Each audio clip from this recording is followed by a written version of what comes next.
Sankofa. Sankofa.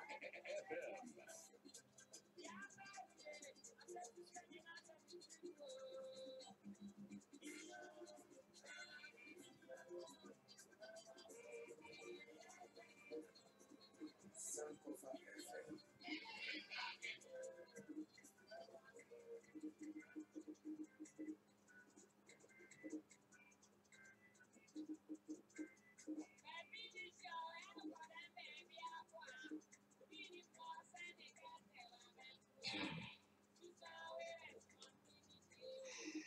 Ewie sunsan wo we esubonten de hye ya de besi ha enwom no de na wodi adwene de chi a obehwe from ha yesi obehwe from saa na ebe no etie wodi adwene de chi a obehwe from etie de si a yekọ na yakwakotie ensem a ekọ so ewo nana meets the press ene ensantrofo ahodo kwesi prat wo ho kaba ewo ho menim se chairman general ko ho bia ene amanfo aye ho se ma ebi free GBC na ade ba ko na eni kan se yesi NDC press kani bi na yesi from rented press owura Martinamidu former attorney general of from say rented press for ya mo kwan ama manko ho bi na minister ohwede oboso owura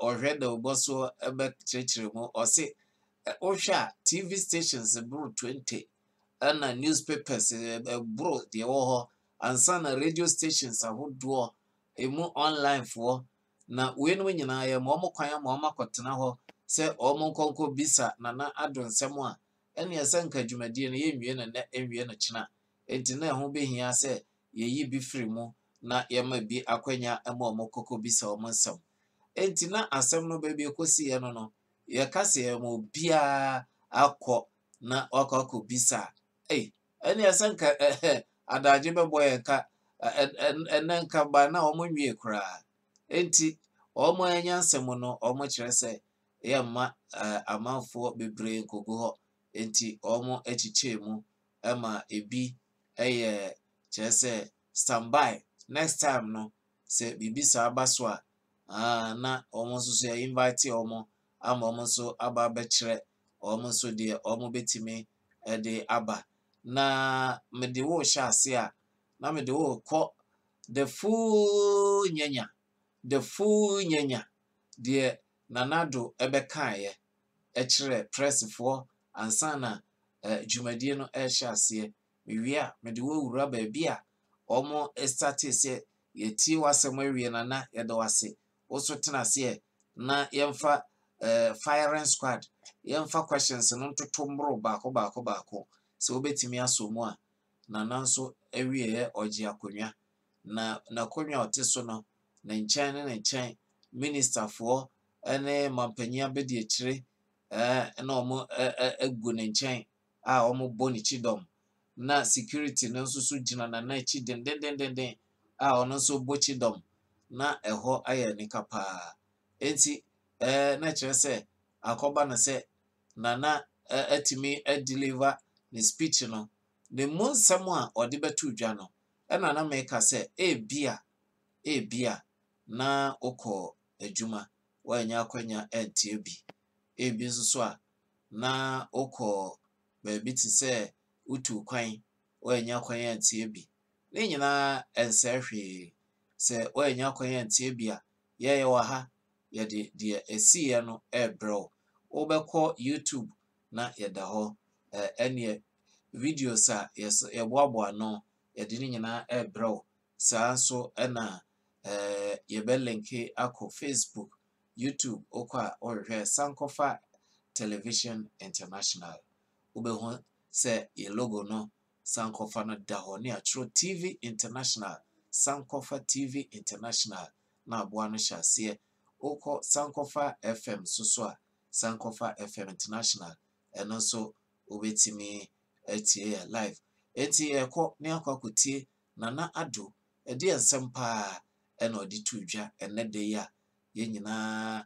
yɛba sɛ yɛba betie no de nsɛm ɛna ɔde to dwa yɛwie a na mede wokɔ nsɛnkyerɛfoɔ no so questions a ɔmo ɛtoto ɛma Nana na ɛno nso so wayɛ ho adeɛ enti megya wɔ ha na yɛakɔtie Nana Addo nsɛm a ɔde ato dwa ɛbɛhia paa sɛ wobɛ pay attention na watie nsɛm no deɛ ɛnika fi sɛ Ghana kyekyerɛ no ɛnyɛ easy koraa ebinom sɛ Nana nsɛm no abiri n'ani so na ɔwɔ opposition na ɔka sɛ biribiara da fam ɔbaeɛ wɔ ho sɛ na ɔma na fam saa Ghanafoɔ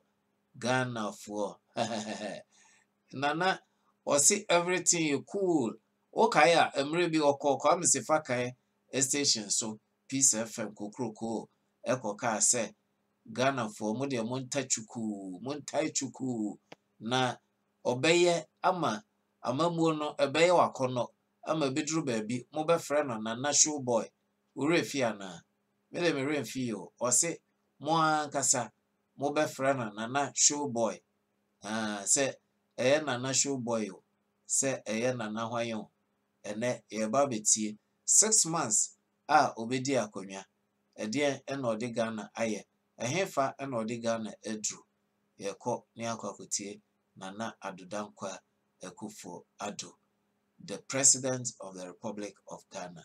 Nana Addo Beyonkwe.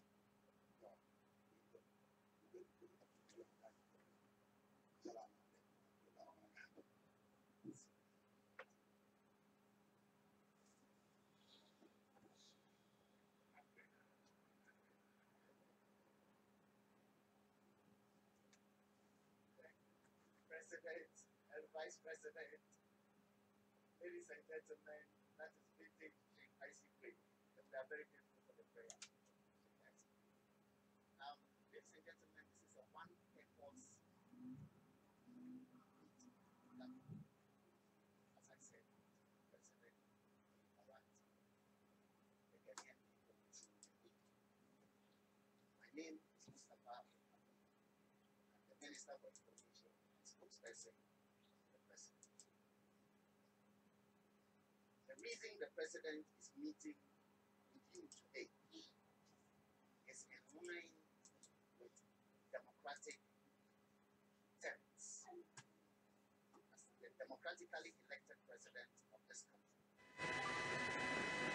It is important for him to come back to the Ghanaian people once every while to inform the Ghanaian people about what it is that he's doing with the mandate of the Ghanaian people. And that is the reason that we are here today. It is not a mini State of the Nation address. And it is not a gathering to use my favorite term, engage in self-adulation. Simply to adhere to the tenets of democratic accountability. And so I'll crave your indulgence for a rapt attention for the President of the Republic of Ghana, who needs no introduction. Your Excellency, President of the Republic of Ghana.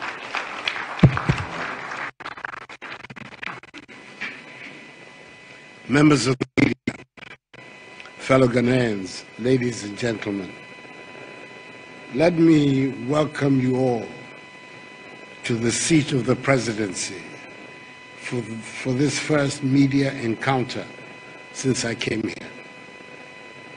I must at the outset thank members of the media, particularly the Presidential Press Corps, for the extent and depth of the coverage they've given to the activities of the presidency these last 6 months.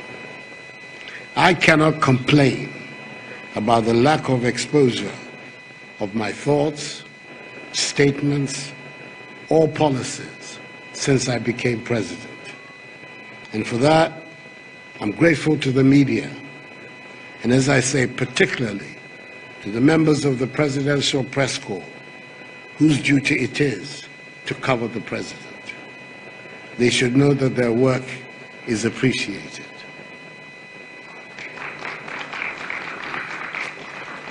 In so saying, I think it necessary also to record my delight at the vibrancy of the Ghanaian media. I know there are some who take issue with the media on several fronts, and even go so far as to criticize me for my part in the repeal of the criminal libel law. For it has made the media, quote, too free, unquote. Even though I have been one of the greatest victims of the irresponsible section of the media, and I refer to those who have created an industry from spewing calumnies, falsehoods, and outright fabrications against my person, I do not regret one bit my role in repealing the old discredited law.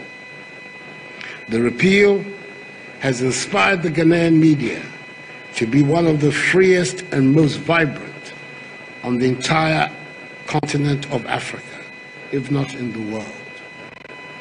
I may not go as far as Thomas Jefferson when he said that, and I quote, "Were it left to me to decide whether we should have a government without newspapers or newspapers without a government, I should not hesitate a moment to prefer the latter," unquote.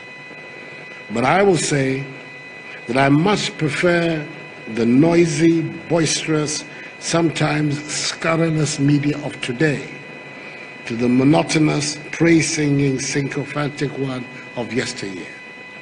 The Ghanaian media has, in fact, enriched the nation's governance by its persistence, curiosity, and investigative skills. 11 days ago, 7th July, was exactly 6 months since I swore the oath of office as the 5th President of the 4th Republic. Needless to say, it has been an eventful 6 months. But apart from one or two brief encounters, I have not had a sustained direct engagement with the media. I believe that symbolically, this is a good time to do so. Hence my invitation for this occasion. It will enable me to share some of my thoughts on what has gone on, and allow you members of the media to express your concerns and questions, if any, for my response. It is my intention to have such encounters twice a year. On 7 December 2016, Ghanaians went to the polls and voted decisively for change. A change to advance the economic fortunes of this country and bring about improvements in their livelihoods. A change to eradicate the perception of widespread corruption in public life and enhance the quality of governance in our nation.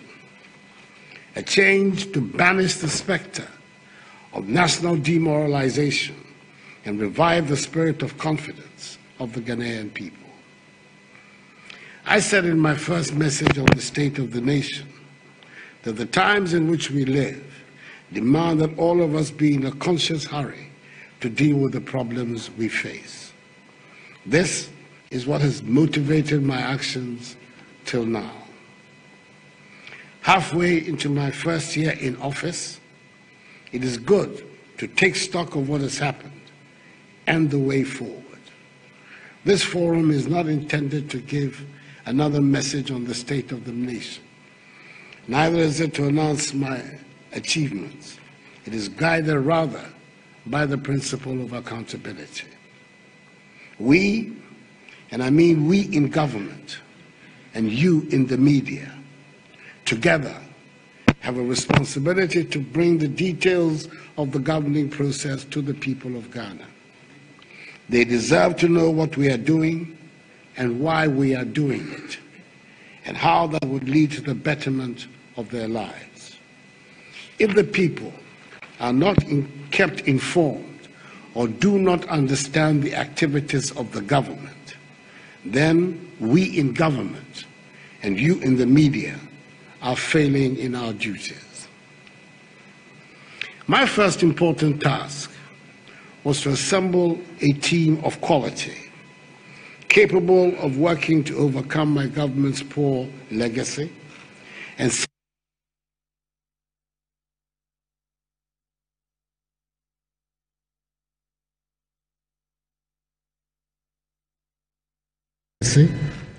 setting Ghana on the path of progress and prosperity. By 12th April, the full central government was in place, in the fastest period of time in the history of the Fourth Republic. By common consent, so as not to be seen to be blowing my own trumpet. It is regarded as being composed of some of the best persons in public life today, men and women of achievement, experience, integrity, and knowledge, together with youthful elements who are full of promise. By that date, the regional government was also in place. Again, a strong representation of competence and integrity. I must once more thank the legislature, the parliament, for the expeditious but responsible manner in which it exercised its constitutional power of approval of my nominees, notwithstanding the bizarre, incomprehensible episode of the non-existent bribery of members of Parliament's Appointments Committee. The process of constituting local government is now almost complete, with the nomination and approval of 208 out of 216 metropolitan, municipal, and district chief executives. The remaining 8, hopefully, will soon be in office. Let me use this medium to thank the relevant metropolitan, municipal, and district assemblies for their vote of confidence in my nominees. I'm confident that on their part, they will work harmoniously with their assemblies. It is worth stressing that these MMDCEs will be the last batch to take office under the current system if the constitutional proposals for reform are accepted and passed. We have to expand full democracy to local government. I knew that the biggest problem we would face on coming into office would be the economy. But I can safely say that I was still shocked at the state of affairs we found. A very competent economic management team with the brilliant Vice President, Alhaji Dr. Muhammadu Bawumia in the chair, has initiated with my support measures to deal with the mess. Our desperate economic situation has meant that we have had to take some unorthodox but brave measures. There never was any chance that this government, voted into office with a mandate for change, would dare to do things in the business as usual manner. The Asempa budget that the highly respected Minister for Finance, Ken Ofori-Atta, presented in March set the tone for the new ways of doing things that will transform our economy. It also provided the opportunity to deliver on some of the promises we made during the election campaign. Nurses and teacher training allowances have been restored to take effect at the start of the new school year.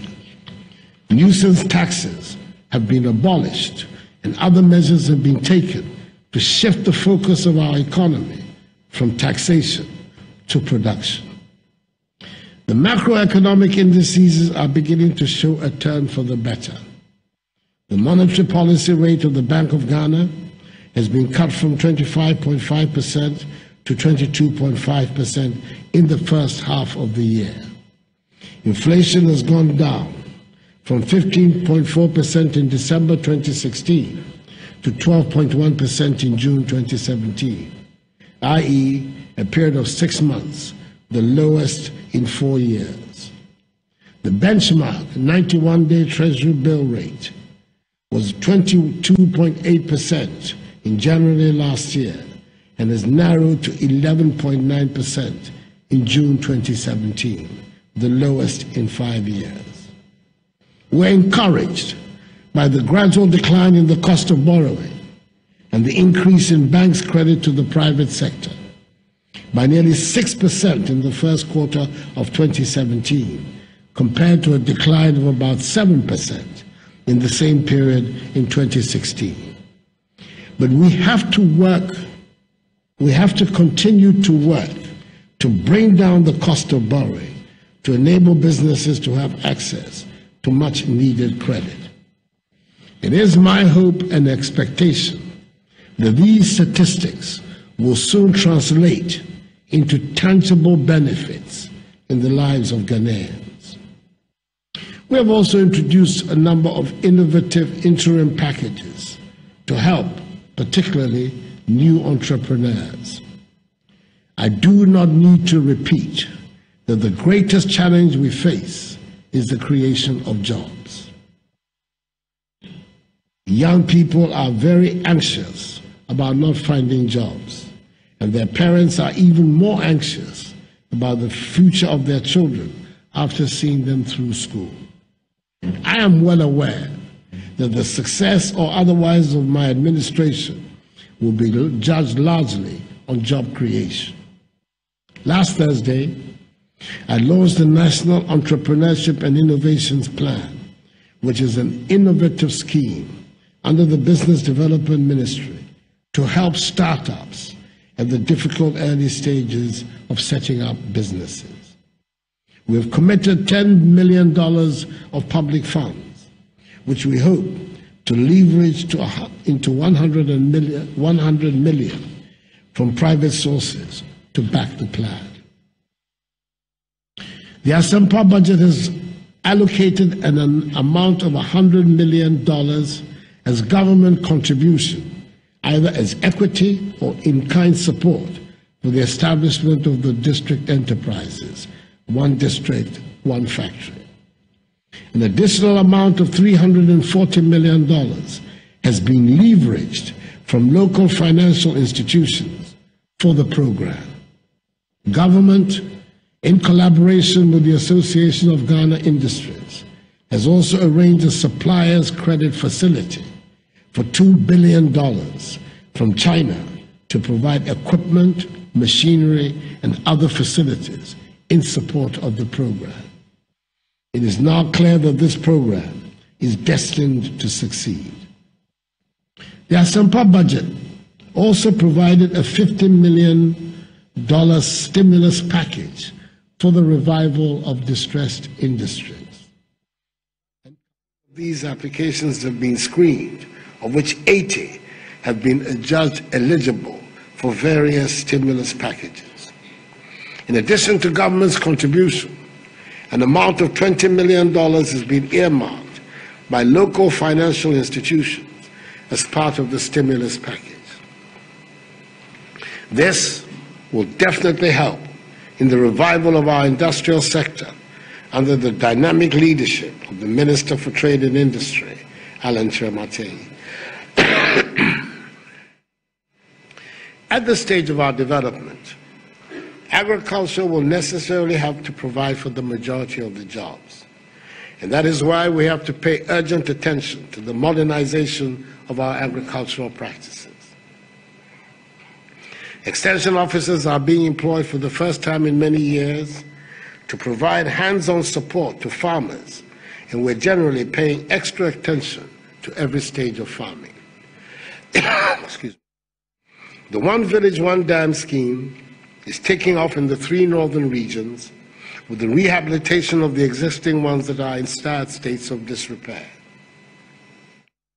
Planting for Food and Jobs, one of our flagship initiatives, has also started with increasing enthusiasm. The program has registered 185,000 farmers out of the 200,000 targeted. The government is bearing 50% of the cost of fertilizers for farmers, and to date, 80,037 tons of fertilizer have been distributed to farmers enrolled on the program. 35,746 metric tons of seedlings have also been supplied to farmers. It is noteworthy that many of the suggestions for the One District, One Factory initiative are agriculture-based. And that tells me that my many sermons on agriculture and food processing as the basis of our industrial takeoff are finding many converts. Over the years, several diseases, such as the swollen shoot, black pod, and mealy bugs, have attacked our agriculture. The latest in the series is the fall armyworm invasion, which is ravaging farmlands across Africa. Government is fully aware of the infestation. Our statistics indicate that it has affected 112,802 hectares of land. So far, 14,420 hectares of land have been destroyed. In dealing with this menace, the government has mobilized support for farmers by supplying them with 72,774 liters of insecticide. More are in the pipeline to confront effectively this surge.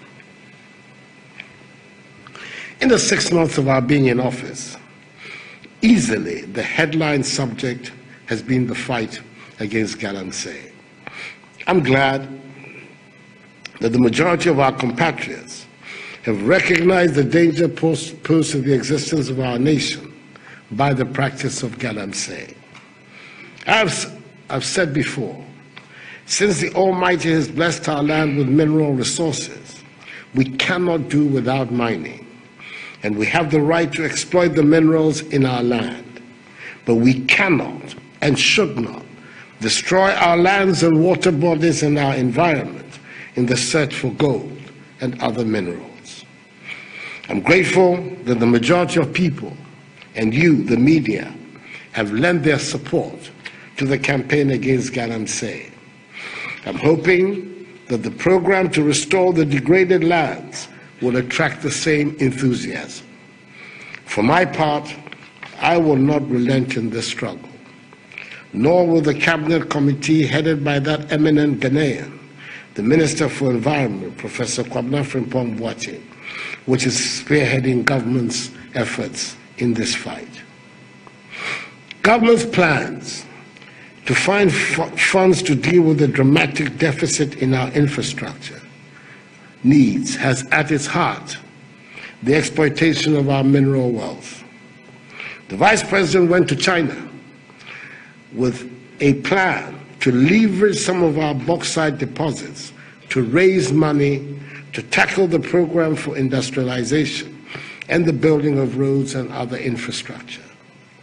If proof were needed, this surely must be it, that this government is neither against mining nor against Chinese. But we certainly are against the degradation of our lands and water bodies by whoever.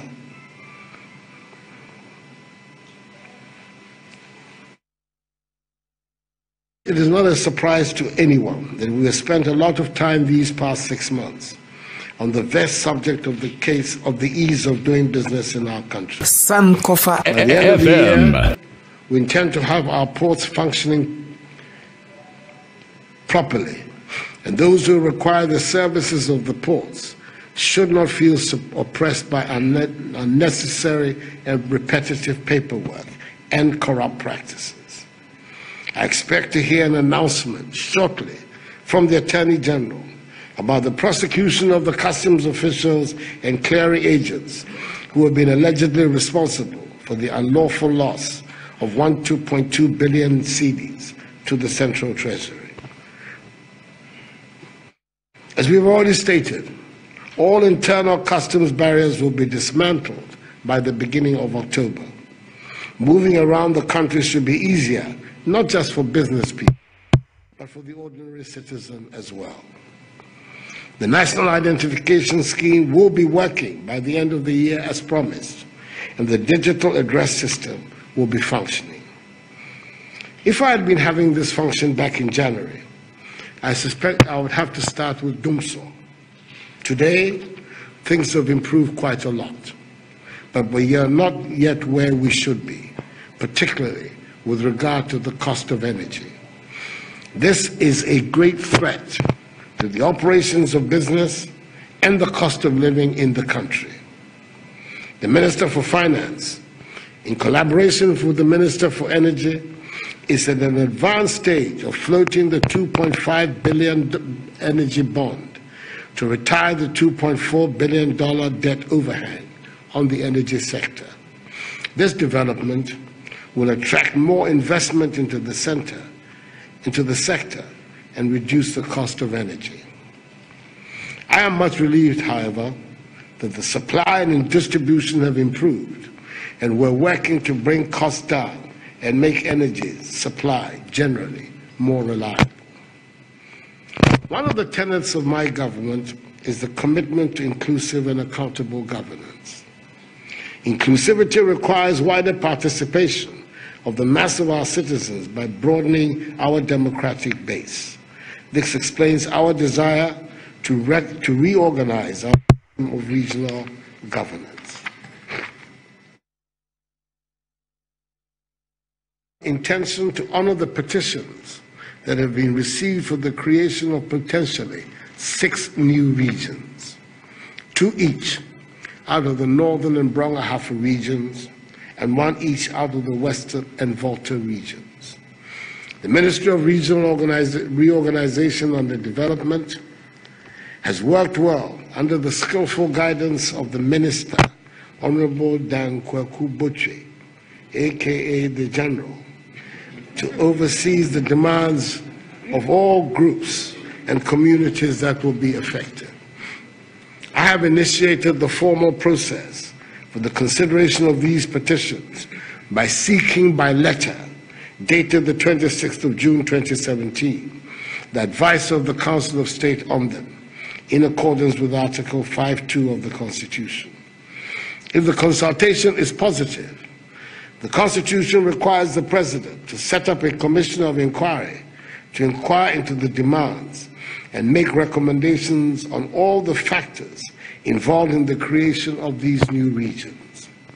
The President is further required to act in accordance with the recommendation of the Commission, which will involve a referendum being organized by the Electoral Commission in the affected areas to solicit the views of the affected people. A fundamental part of our strategy for growth has been to associate Ghana strongly with the process of regional and continental integration. The transformation of our economy through the measures we have begun to put in place these past 6 months should make Ghanaian businesses more competitive in West Africa, Africa, and beyond. As the empowered Ghanaian businesses become stronger and more successful, they will need bigger markets. West Africa has a market of 350 million people, which will expand to 500 million in 20 years. Africa's population will also increase to 2 billion, up from its current 1.2 billion within the same time frame. This means that establishment of genuine regional and continental markets in West Africa and Africa should be in our economic interest, for these markets will present immense opportunities to bring prosperity to our nation with hard work, creativity, and enterprise.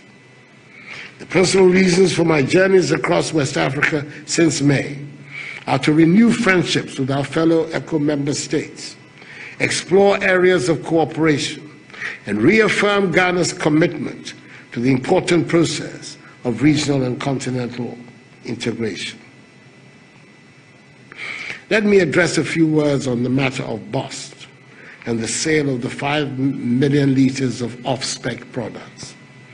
I want to reiterate that even though investigations have been concluded by the security agencies and the National Petroleum Authority, a 9-member committee under the chairmanship of Dr. Lawrence Dakwa, head of the Petroleum Engineering Department of the Kwame Nkrumah University of Science and Technology, has been set up by the Minister for Energy. Amongst others, the committee is tasked with making recommendations to ensure that we put the era of contaminated and off-spec products behind us by tackling issues such as the integrity of the pipeline infrastructure, improving pipeline operations and maintenance, continuous training and skills upgrade of pipeline operators, and implementing improved standard operating procedures, including the controlled evacuation and disposal of products under the direct supervision of the National Petroleum Authority. I want now to stress the importance I attach to ICT development because its potential is enormous, both at the macro and micro levels. The sector's link to GDP growth is well proven. Key initiatives such as the automation of tax and business registration systems are already beginning to yield dividends. Upcoming digital platforms for procurement, immigration, parliamentary and judicial services will transform the way government conducts its business, including the business of cabinet. Also, we want every Ghanaian to have access to good and affordable connectivity. Every Ghanaian everywhere must have access to voice and data connectivity. This is the imperative of our time. The energetic and knowledgeable minister, Honorable Akufo, is another minister providing strong leadership to her sector.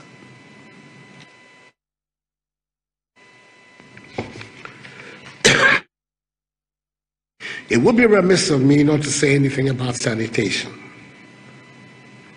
In the short term, it is important to recognize that there are huge debts owed to the service providers, which are hampering their ability to deliver the needed services in a timely and regular manner. The government has, however, taken measures to begin to settle these obligations to facilitate the evacuation and disposal of the heaps of refuse in our cities. It is my understanding that meetings have been held between the ministry, led by an experienced minister, Honorable Kofi Addo, and the service providers on this matter, and the evacuation of the refuse, which has already started on a modest scale, would be aggressively pursued to rid the cities of filth. Additionally, provision has been made to augment the sanitation infrastructure by constructing waste transfer stations at strategic locations to facilitate rapid collection to final disposal sites, beginning in the Greater Accra metropolitan area.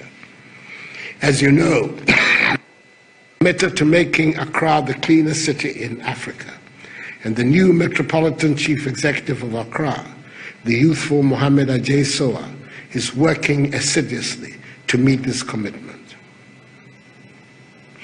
When I came to this job, I knew there would be difficulties, and I knew there might be some mistakes. For instance, I wish that voluntary groups within my party, the NPP, who had worked so well with us during the campaign, had not overstepped the mark and had not got into the news for all the wrong reasons. I refer to some of the invincible and Delta forces who got into trouble and gave the party and the government bad publicity. My often stated view, which I have communicated clearly to the law enforcement agencies, is that the best way of dealing with such incidents is to let the law take its course without any political interference. The young men have shown remorse, and the legal process is working. I hope that we all learn the required lessons from these unfortunate incidents. Then there was the horrendous murder of Major Mahama. I trust and pray that the trauma suffered by the whole nation as a result of the incident will cure us of the barbaric practice of mob justice. It is absolutely essential that we leave the prosecution and punishment of suspected criminals to the police and the judiciary. And when it comes to wrongdoers of the kind that indeed cause our nation the greatest harm, corrupt public officials, I'm glad to say that the Office of Special Prosecutor will be with us shortly. The bill has been currently being gazetted and will be in Parliament during this meeting.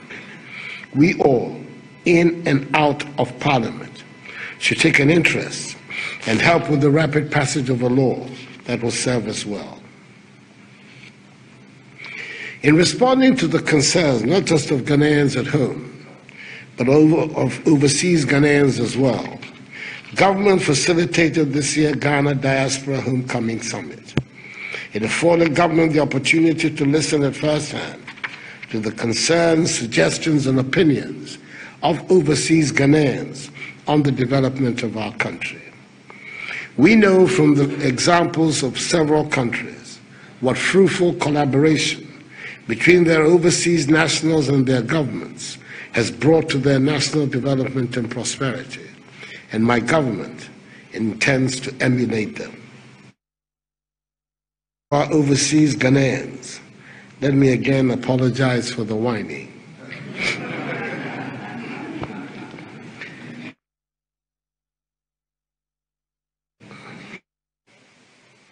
I declared my assets within 2 weeks of my inauguration, and so has the Vice President. The ministers have declared their assets, and I'm insisting that all those required to do so under the law should comply. I suspect this has not happened before, and I intend to make sure we keep to the intentions behind this requirement of the law. In other words, I am sticking to my word that those who would serve in my government must protect and not abuse the public purse, and must at all times recognize that they are in service, in public service, not for private gain, but for public service.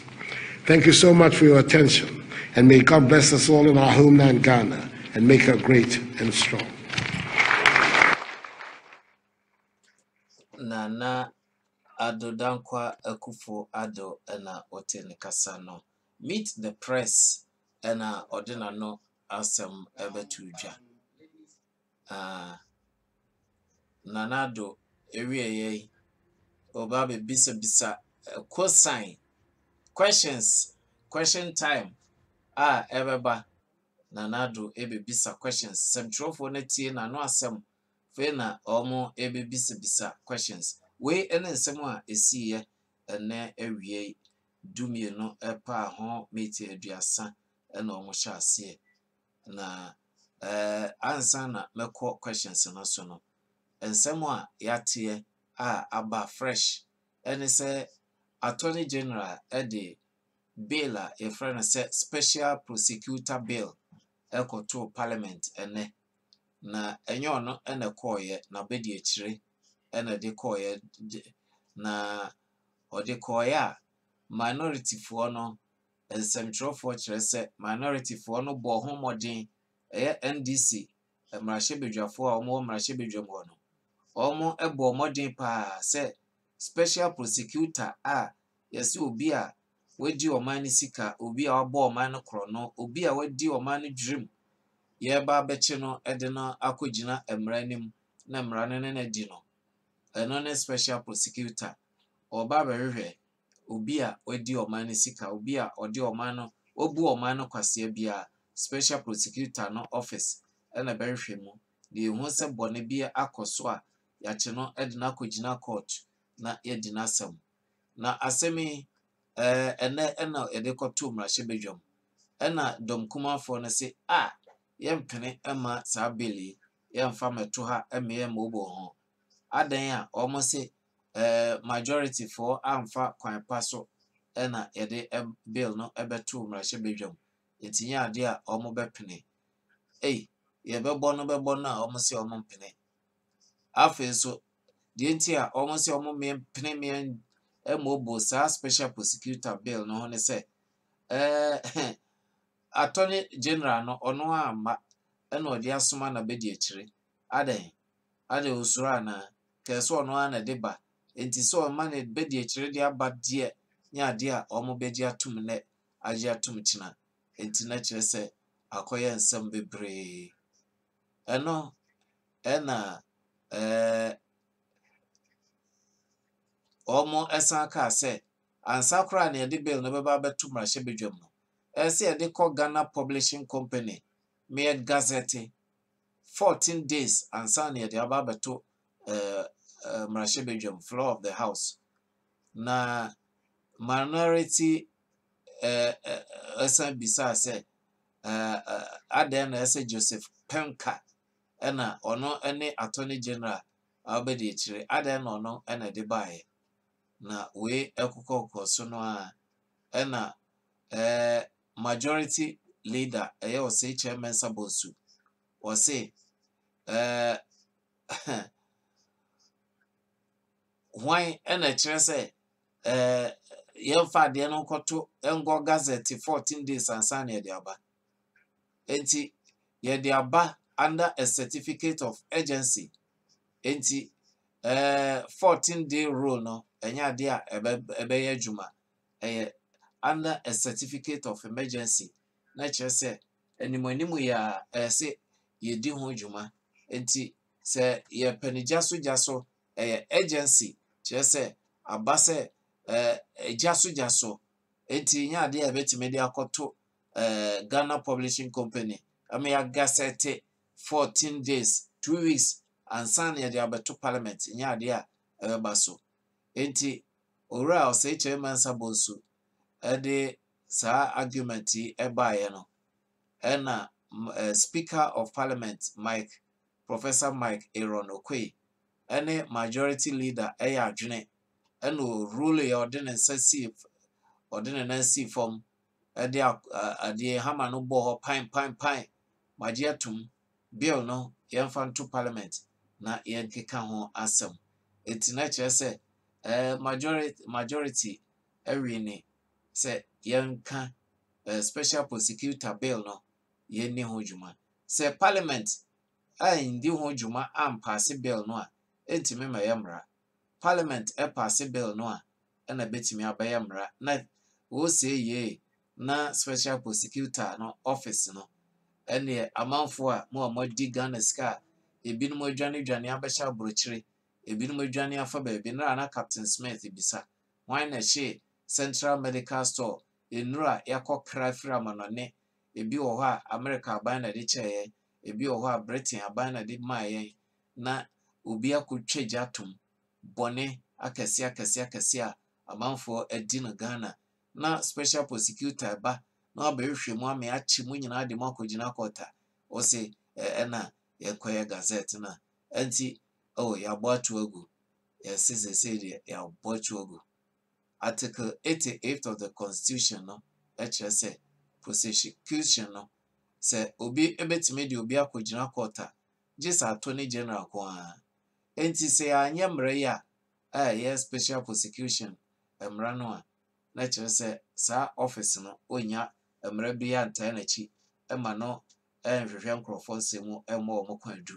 Enti sɛ mmarahyɛbadwamfoɔ agye tom a ɛne special prosecutor ɛnkyɛ koraa obeyi ne ti ama wɔn ɛto ka bodɛbodɛ no ɛne mobɛnya apɛ baabi adwane afa special prosecutor ɛbɛsɔ mo kɔn mu akyinkyim no wɔn a wɔkɔdi Ghana sika no ka ho bra na yɛde wakɔgyina court na yakɔ akɔdi w'asɛm. Eti na kyerɛ sɛ asɛm a ɛwɔ hɔ no yɛkɔ yɛn mu a mede wokɔ na Addo Dankwa Akufo Addo ɔkasa wieɛ no ɛna nsɛmtwerɛfoɔ ebisabisa n'asɛm na baako a na nika ɛne sɛ nana ebisa na sɛ Kennedy Japan kasakasa yi a ɔkasa yɛ ne buafu MPP foi ɛhawa na ɔse me ɛha me koraa. Obi so bae a ɔse yɛhwɛ Delta Force foɔ ɛne vigilante foɔ a ɔmo egu man mu a ɔmo ayɛ ama atutu asɛm adɔɔso wɔ man mu Ghana yɛ safe na Nana Addo se monko bisa Inusa Fuseni ɔno na betumi ayi ano obi a otimi de spy camera ɛkɔbɔ aban office monko bisa no ɔno ɛna ɔto mmara first enti monko bisa no ensem bisa ɛne ano yie ɛna ɛkɔ so ɛsɛ yɛtie Nana ano asɛm a yɛbɛkɔ ne akɔtie ensem bisa a ɛba so ɛne ano yie a Nana Addo Dankwa Akufo Addo ɔde ɛma amanfo a yɛba ebetie no. Enti saa mmere yɛsan akɔ Flagstaff House deɛ ɛkɔɔ so no yɛsan ba betie ɛwɔ ha.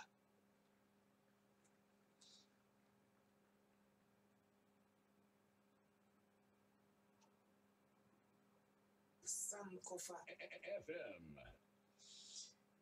Sɛ afei na ɔde ofidi ato ha mekyerɛw sɛ utie Sankofa FM ɛwɔ ne Ghana enwumere nkɔmɔ a yɛtwetwe ɛwɔ ha yi ho yɛkɔ ne akɔ akɔtie nsɛm.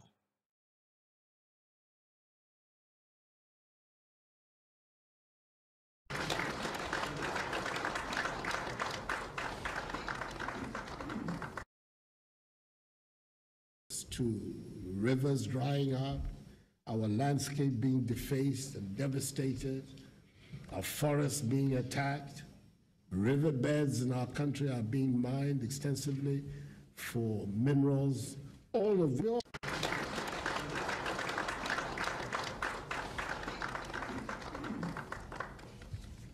Thank you very much, President of the Republic of Ghana.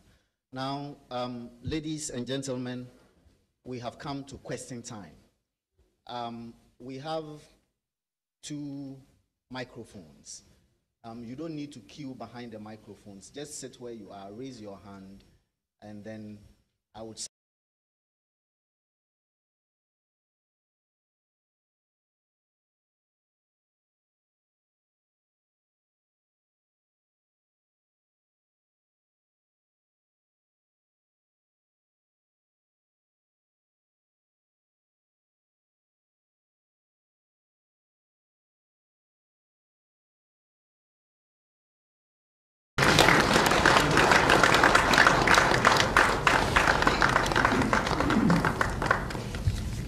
thank you very much, President of the Republic of Ghana. Now, ladies and gentlemen, we have come to question time. We have 2 microphones. You don't need to queue behind the microphones. Just sit where you are, raise your hand, and then I would spot you, and then I'll call you, and then you come to the nearest microphone to you and ask your question. Gentlemen, welcome to Sankofa FM, the original and still the best. Thank you so much. My name is Nana Kwekwedia from TV3. I'm a member of the Presidential Press Corps. Mr. President, over the past 6 months,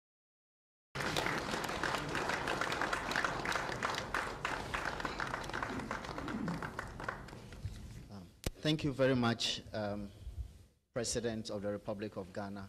Now, ladies and gentlemen, we have come to question time. We have 2 microphones. You don't need to queue behind the microphones. Just sit where you are, raise your hand, and then I would spot you, and then I'll call you, and then you come to the nearest microphone to you and ask your question. Gentlemen, yes.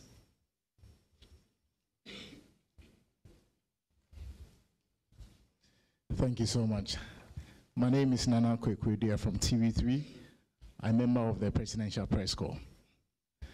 Mr. President, over the past 6 months, you've been talking about Galamsey. How critical is Galamsey to you?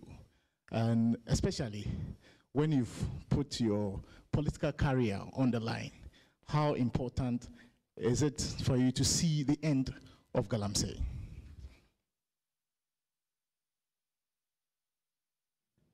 Well, I think your question provides its own answer.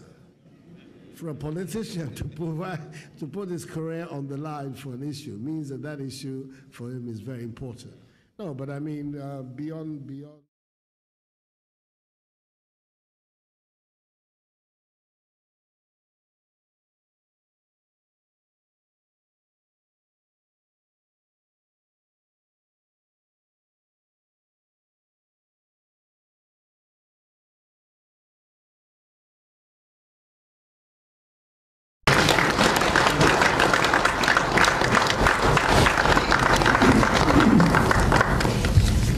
Thank you very much, President of the Republic of Ghana. Now, ladies and gentlemen, we have come to question time. We have 2 microphones. You don't need to queue behind the microphones. Just sit where you are, raise your hand, and then I would spot you, and then I'll call you, and then you come to the nearest microphone to you and ask your question. Gentlemen, yes.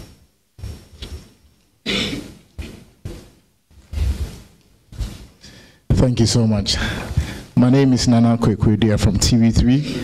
I'm a member of the Presidential Press Corps. Mr. President, over the past 6 months, you've been talking about Galamsey. How critical is Galamsey to you?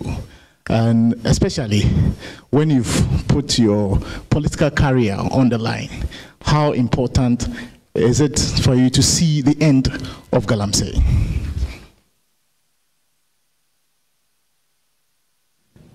Well, I think your question provides its own answer. For a politician to put his career on the line for an issue means that that issue for him is very important. No, but I mean, beyond gesturing, I don't think that there should be any doubt amongst us that this phenomenon threatens the future of our nation. We all are witnesses to rivers drying up, our landscape being defaced and devastated, our forests being attacked, riverbeds.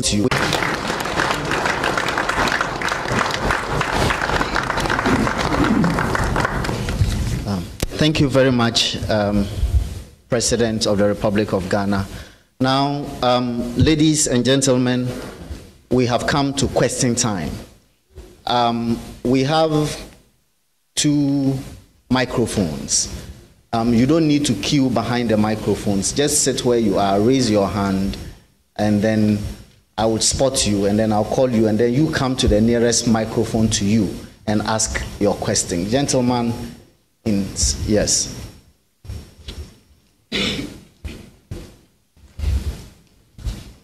Thank you so much. My name is Nana Kwekwe from TV3. I'm a member of the Presidential Press Corps. Mr. President, over the past 6 months, you've been talking about Galamsey. How critical is Galamsey to you? And especially when you've put your political career on the line, how important is it for you to see the end of Galamsey?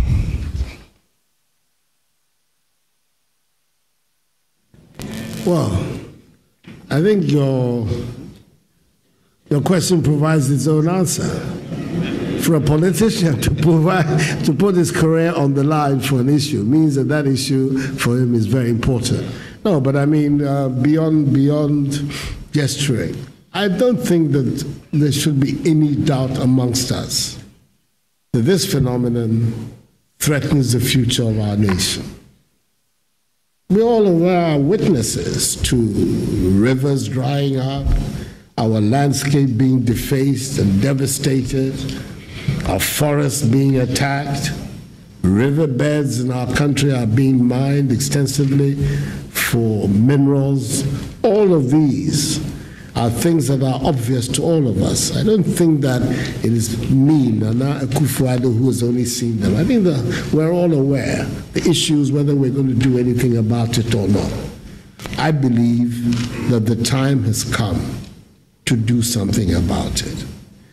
And there's a story that I think I've said, I don't know whether in public, but which really is what, I mean, scared me more than even what I had seen myself, was when the chairman of our cabinet committee on this matter, the fight against Galamsey, Professor Frimpong-Boateng, went to a meeting in Cote d'Ivoire next door and came back to tell me that he brought a message from the leaders of the Ivorian government that the activities of Galamsey people in Ghana were now beginning to affect their water supply system in Cote d'Ivoire. I said to myself, well, the dimensions of these things is not just a Ghanaian dimension. It has large repercussions for all of us living in this part of the world. So just let me repeat again. It is an extremely important objective, bringing the Galamsey phenomenon to an end in Ghana. And within the confines of the law, what is acceptable behavior by governments, I intend to mobilize all the resources that government has at its disposal to bring this phenomenon to an end. I'm very, very clear about that, and I'm not going back on this commitment.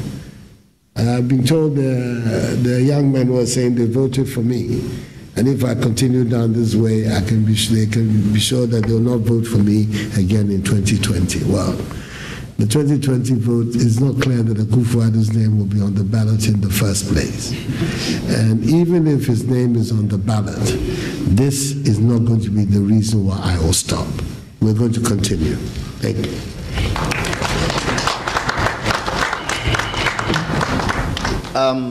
Ladies and gentlemen, so we took a male, I'll balance it by taking a female.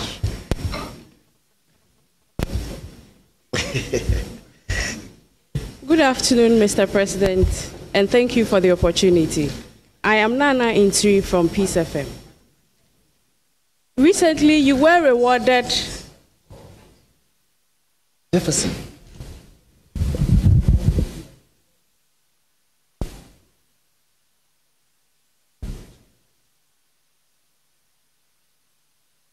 So do I start? Good afternoon, Mr. President, and thank you for the opportunity.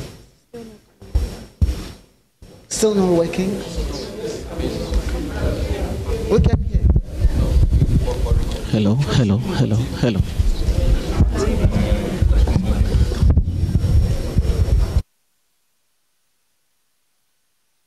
You were rewarded with a gender champion in the just ended AU summit.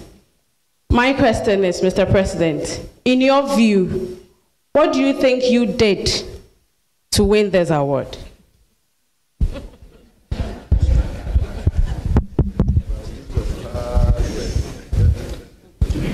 Thank you. It's a question that I forgot to pose to Alpha Conde, the president of the AU, when he did. But I think it's because of some of the gestures they've seen that we have made. But frankly, I think that this is an area that I could still do much better than I've done so far. I've not been able to meet the 30% benchmark that we stated in our manifesto across the spectrum of public life and appointments. And much as significant efforts have been made. I have one or two firsts to my credit. First Chief of Staff is a woman, First Secretary of the Cabinet is a woman, and there are others as well. But nevertheless, I think that much more work needs to be done by me than has been done so far. And it's an area which I think can do much. Hopefully that the award was also meant to inspire me in the manner in which I'm speaking to you to work better and work stronger in this area. Ladies and gentlemen, now I'm going to take 2, maybe 3 sets of questions and then allow Mr. President to note them and then answer them rather than go and come. I'll take you, and then I'll go back to the middle, Avle after that. He first, and then Avle. Mr. President, my name is Robert Fosasari. I work with the EIB brand. When you took office, the Attorney General's department, particularly state attorneys, were on strike. You managed to get them to call off the strike with promise that their award from the National Labour Commission will be addressed. It appears like it has still not been addressed yet. Again, linked to that, I think, is the issue about law school students writing exams into the Ghana School of Law. It appears like there has been a turf war between the law students and the General Legal Counsel. Being a lawyer yourself, we want to find out from you, is there anything you can do to step in this matter and help law students in Ghana? Thank you. Good afternoon. My name is Bernard Avle. I work at City FM. Mr. President, I remember during the campaign, yourself and the Vice President expressed worry about the level of debt that Ghana was incurring. And among other things, you said that because of the mismanagement, we were having to borrow, and then we had enough internal resources, and therefore we should block the loopholes. Permit me to give you some figures. In March this year, we went for a 1 billion Ghana cedi 3-year bond. In April, a $2.25 billion bond, which translates to 10.25 billion cedis, was announced. In the same month, we announced a $2.4 billion bond to clear legacy debts in the energy sector. Translates that to 12 billion cedis. Last week, we were told there's a 17.4 billion cedi bond being sought for Q3. Putting all the figures together in Ghana cedis, that's about 40 billion cedis if all these bonds go through by Q3. The last time I checked, our GDP was about 80 billion cedis. If within the first year, we're already borrowing up to half of our GDP, where are the internal resources? How much resources have you generated internally? Why are we still borrowing this much? Thank you. Metro TV.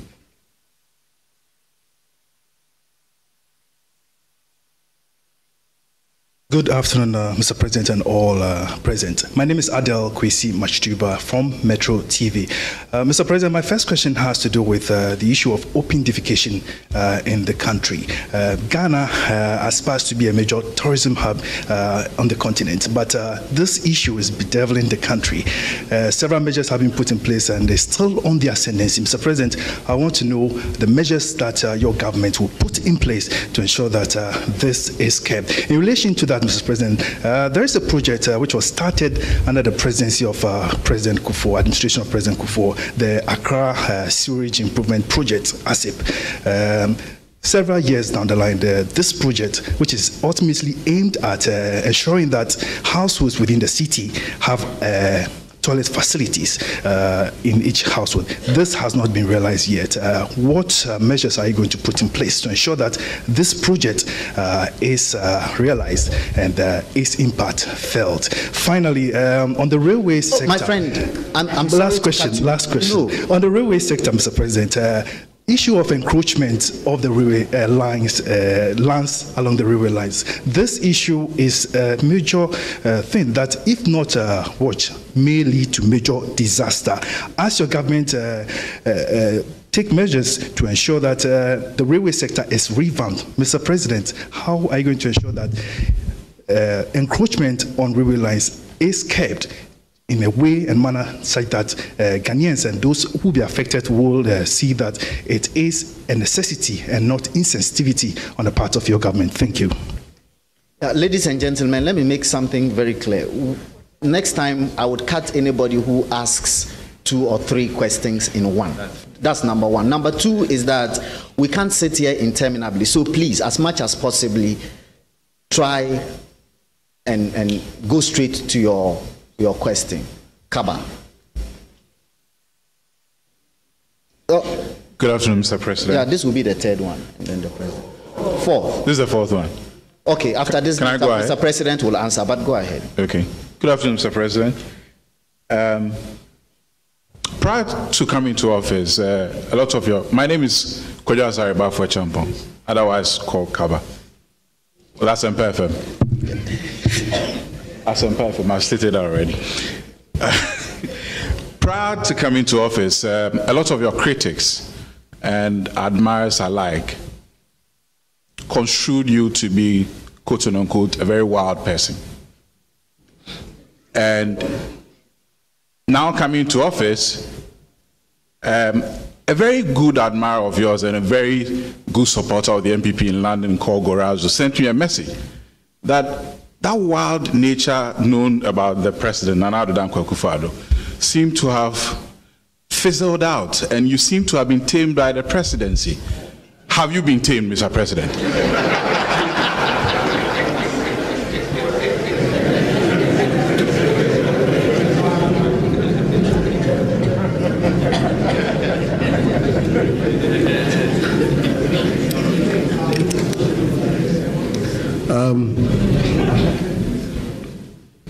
These 4 questions, some of them I'm going to ask one of the ministers to respond. For instance, about the situation about the Attorney General's office. I believe the Attorney General is here. She's here.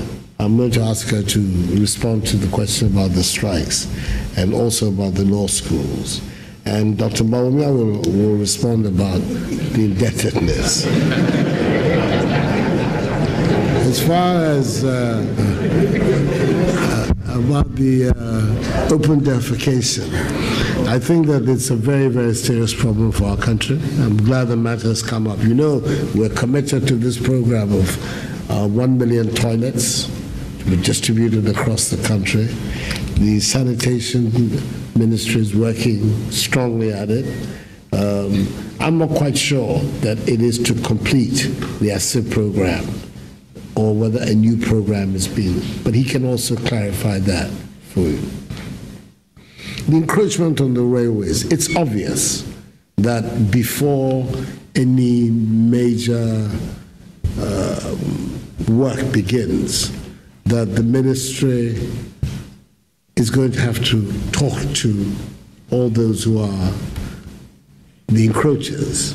We can't just begin the process without engaging the communities on, and it's very much part of the program of the minister that he himself is going to lead the groups that are going to engage the various communities to explain to them, first of all, the importance of what we want to do, of having a decent rail network in our country, and therefore their collaboration,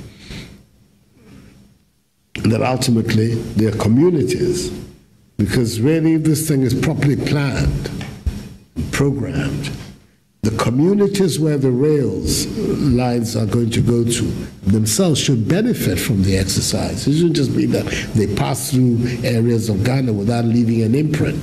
The economic activity of the areas through which the trains pass themselves should also be heightened and enhanced. And that is very much part of our thinking and the thinking of the design that is presently being put in place by the Railway Minister.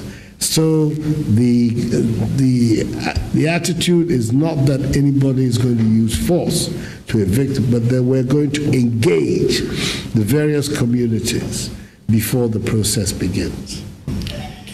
A lot of Mr. Kaba, a lot of the image of myself that went out was an image painted by my political opponents for their own purposes.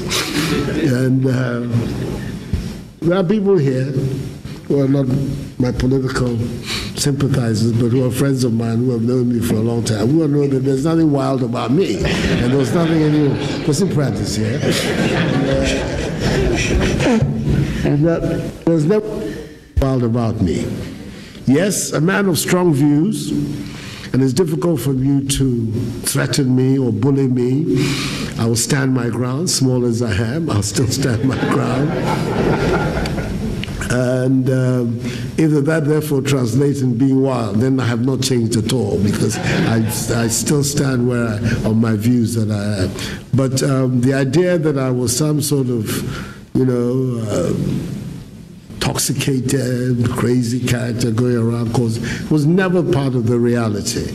So what they're seeing of me in office is Nana Akufo Addo, as has always been. No change at all, but it's now becoming more clear what kind of a person I am. So I'm going to ask the Attorney General, first of all, to come and talk about the pay issues in the law school, and then Dr. Bawumia will then also follow on the debt situation. He's the chairman of the economic management team. I think he will be in a better position to explain these matters than myself. Thank you, Mr. President. I think the issue of the attorneys at the Office of the Attorney General should be put within a certain perspective. It so happens that lawyers at the Office of the Attorney General have their remunerations benchmarked against that of magistrates and judges. In the past, it turns out that increases that had been enjoyed by the bench, and therefore to which attorneys were entitled, were not being paid. And therefore it created some arrears. Rightfully, they made several requests, indeed many, either through meetings or in writing, some of which I myself saw. Ultimately, it ended at the Labour Commission. Labour Commission then decides that, yes, they're entitled. When I assumed office, indeed during transition, I engaged with them with a view to finding a way of solving it. The president also personally spoke with them, so they agreed to go back. What was not clear was the exact increments that they were asking for. When I assumed office, I had the Fair Wages and Salaries Commission and other stakeholders come to a meeting. All of us met, and it was decided that we needed to ascertain the levels of increases because they changed over a period with a view of determining the real entitlement. We have been able to obtain that, and we have passed that on to the Ministry of Finance.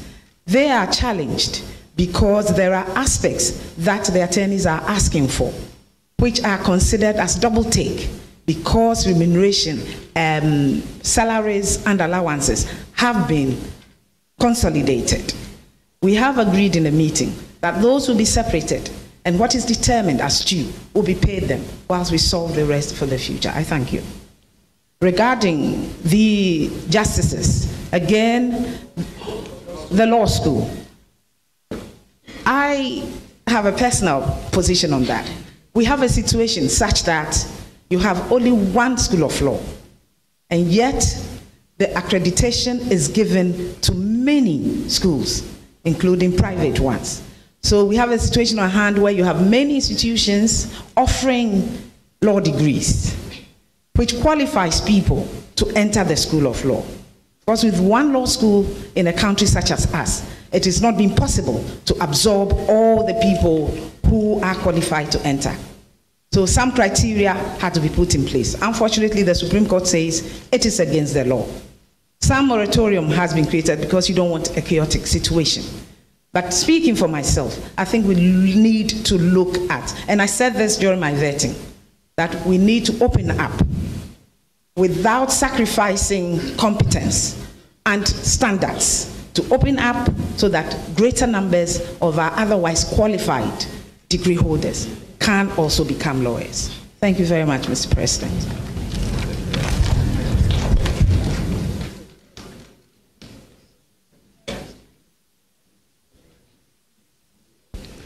Thank you.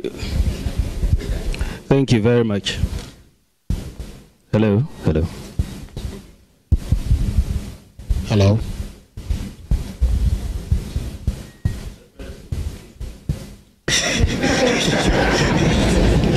Hello.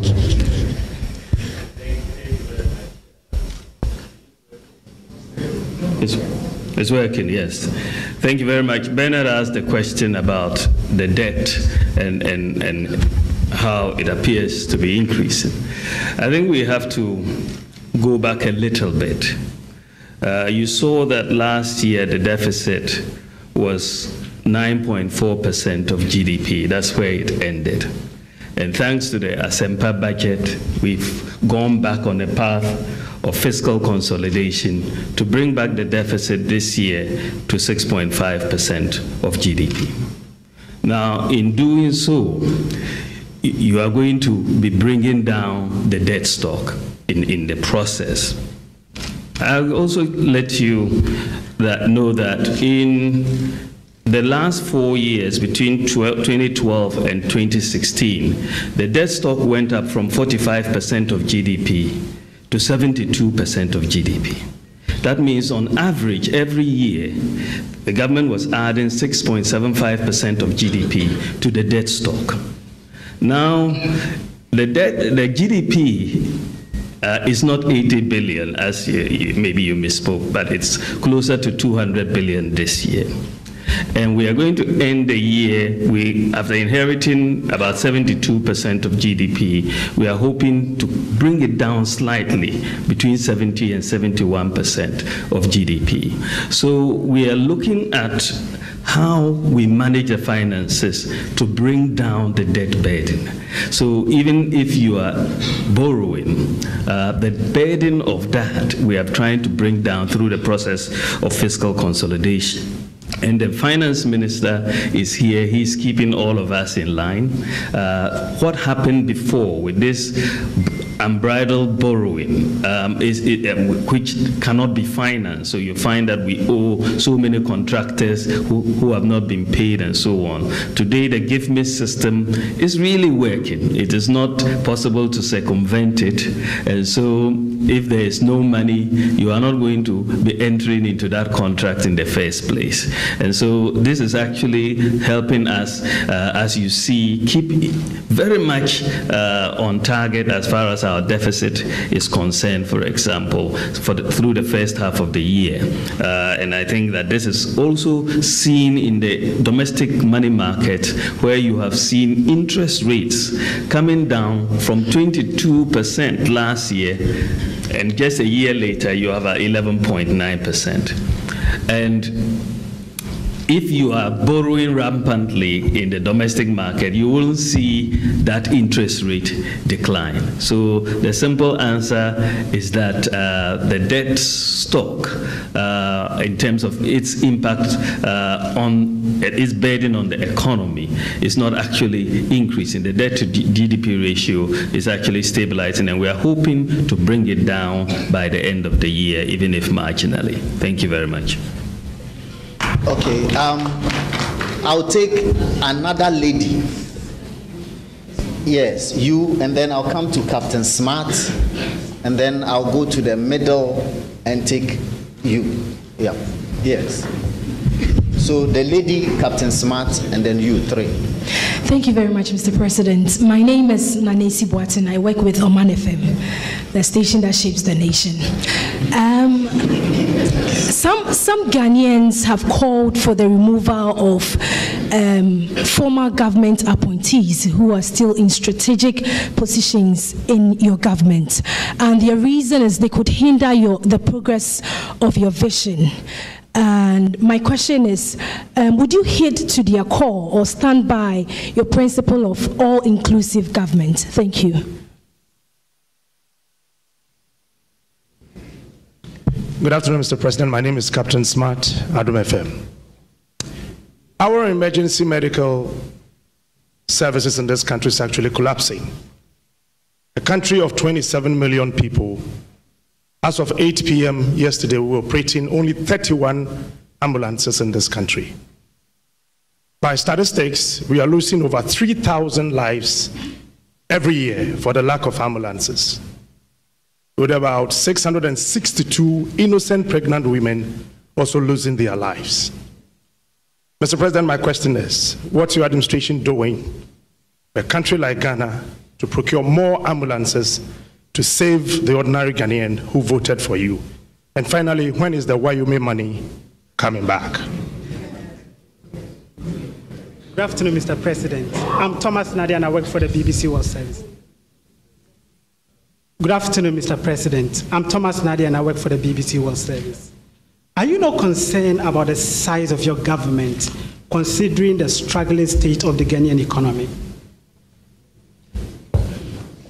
I'll take Techi Bwedu and then the President would answer.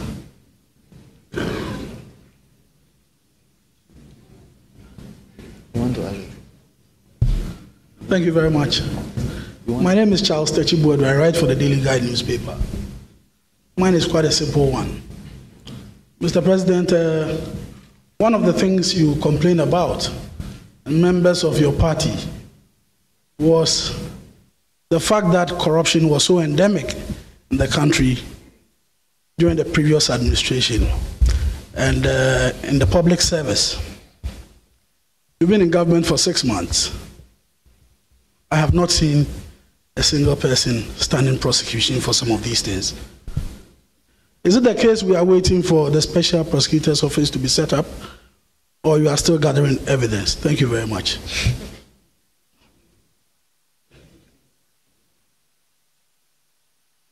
Mr. President.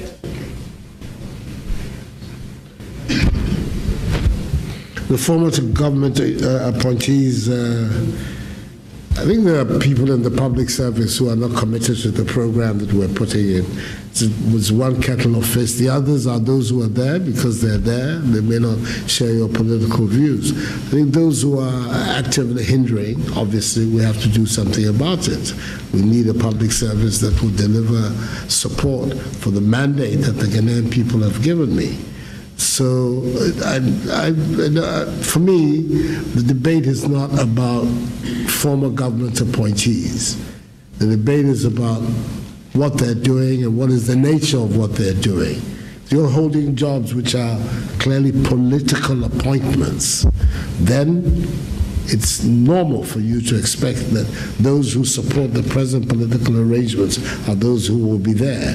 If you are there in the public service, but you have different perspectives on the politics of our country, that should not necessarily attract my attention if you're working for the program. So it is important to make a distinction about the nature of the appointees that we're talking about. I think that for me is a decisive matter. The ambulances and the state of our emergency health care, I think it tells you about the nature of my inheritance.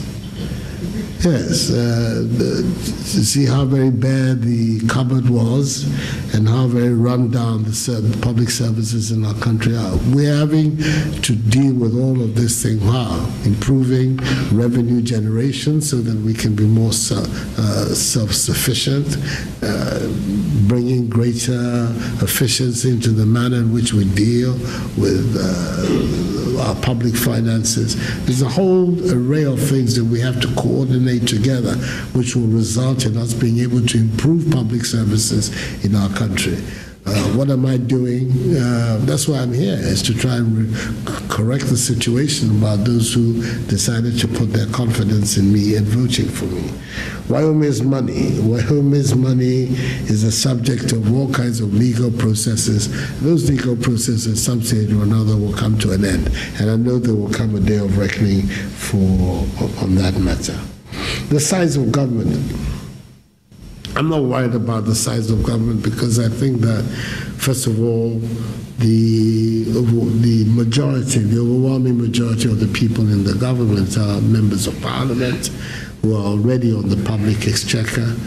I think something like 2/3 or almost 3/5 of the appointees are all members of parliament, so that the incidence of their becoming ministers on the public exchequer is minimal from what it is already as members of parliament. And secondly, the really important thing is your capacity to get hold of the machinery and deliver. So if at the end of the day, at the end of the 4 years, people of this country will wake up or feel a significant improvement in their lives, there are more jobs available, people are getting better wages, the cost of living is something that is within the reach of ordinary people. I don't think they're going to worry themselves too much about the size of my government. My responsibility is to deliver that result, and these are the methods that I've chosen to do it. If I succeed, the whole ball game is mine. If I'm not, the Ghanaian people will express themselves accordingly. It's important that the fight against corruption be seen to be a fight against crime and not a struggle or a fight about political opponents. I won't accept that the process of bringing people before the courts for acts of corruption are done for political purposes. They're done because you have evidence that people have breached the law and thereby cause damage to the public interest. To be able to do so, you need to be able to build strong, well-documented, well-researched allegations. There are a lot of allegations in our country about people in office. Many of them, when you probe, turn out not to be the case. If we had to go along with all the allegations, we'd have a plethora of cases, many of them the courts would not support. So the statement that I have made, all kinds of allegations have come to my notice and come to the notice of my government, and there are thorough investigations going forward. That I will not accept prosecutions being brought just in order to satisfy the appetite of people that people should be prosecuted. They're going to be brought because they have been well documented, well researched, well documented. There's strong evidence of wrongdoing, which a court of law can reliably use to convict people.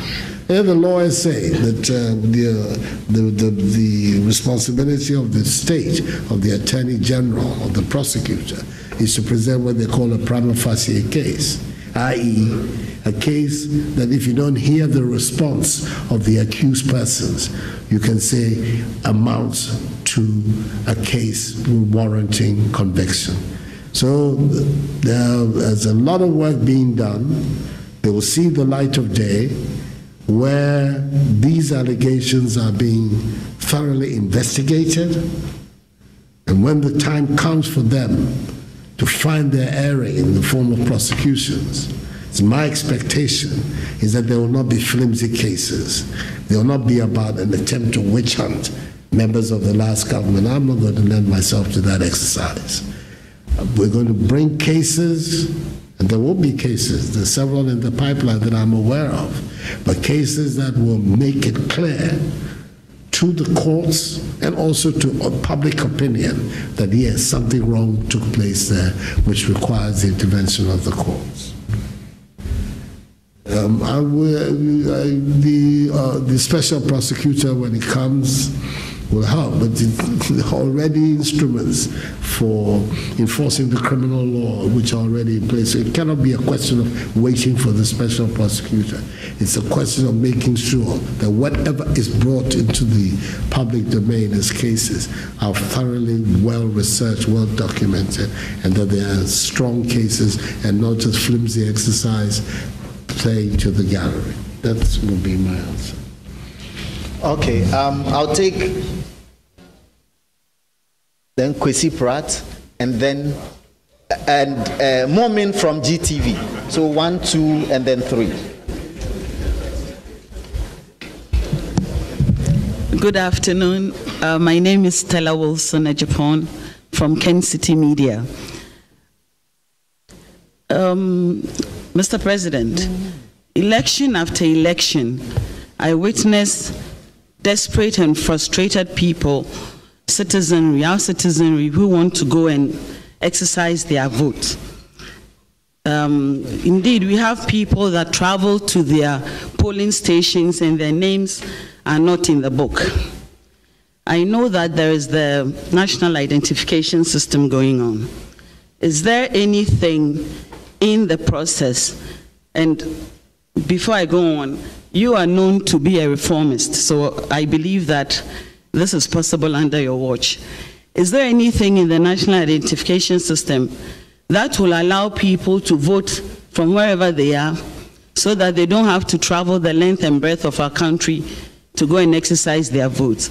Indeed, it's a desperate situation, and I think that we have to look at that. Is there anything that you have in the process? Thank you.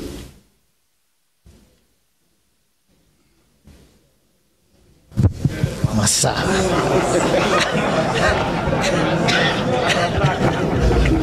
My name is Kwesi Pratt, and I work for the Insight.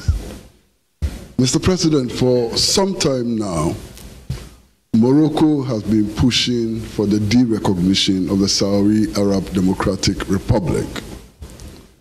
Would your government bow to Moroccan pressure?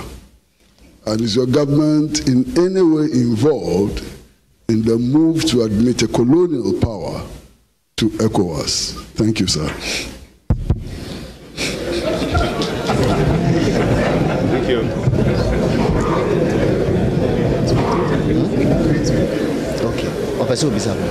Thank you very much. Mr. President, my name is Addo Mumin. I work with the Ghana Broadcasting Corporation. I'm just curious that 6 months into your government and 2 months before the implementation of a major policy, which is a free senior high school education, even at this forum, almost nothing has been said about it. I am curious, again, that for a party, a government that campaigned on the back of free senior high school in 2008 and in 2016, that as we speak, people, especially where I come from, rural folk, are still not very sure whether the standard of qualification to enter free senior high school, which is the cutoff point is 30, grade 30, I believe, and that all of a sudden the government that promised free senior high school is giving us a new cutoff point. People are anxious, Mr. President, that are you going to deny a section of Ghanaians free senior high school because you are making it free for just a section of Ghanaians? Thank you very much.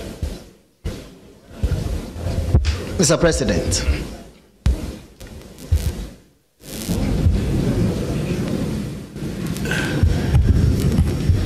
Mrs.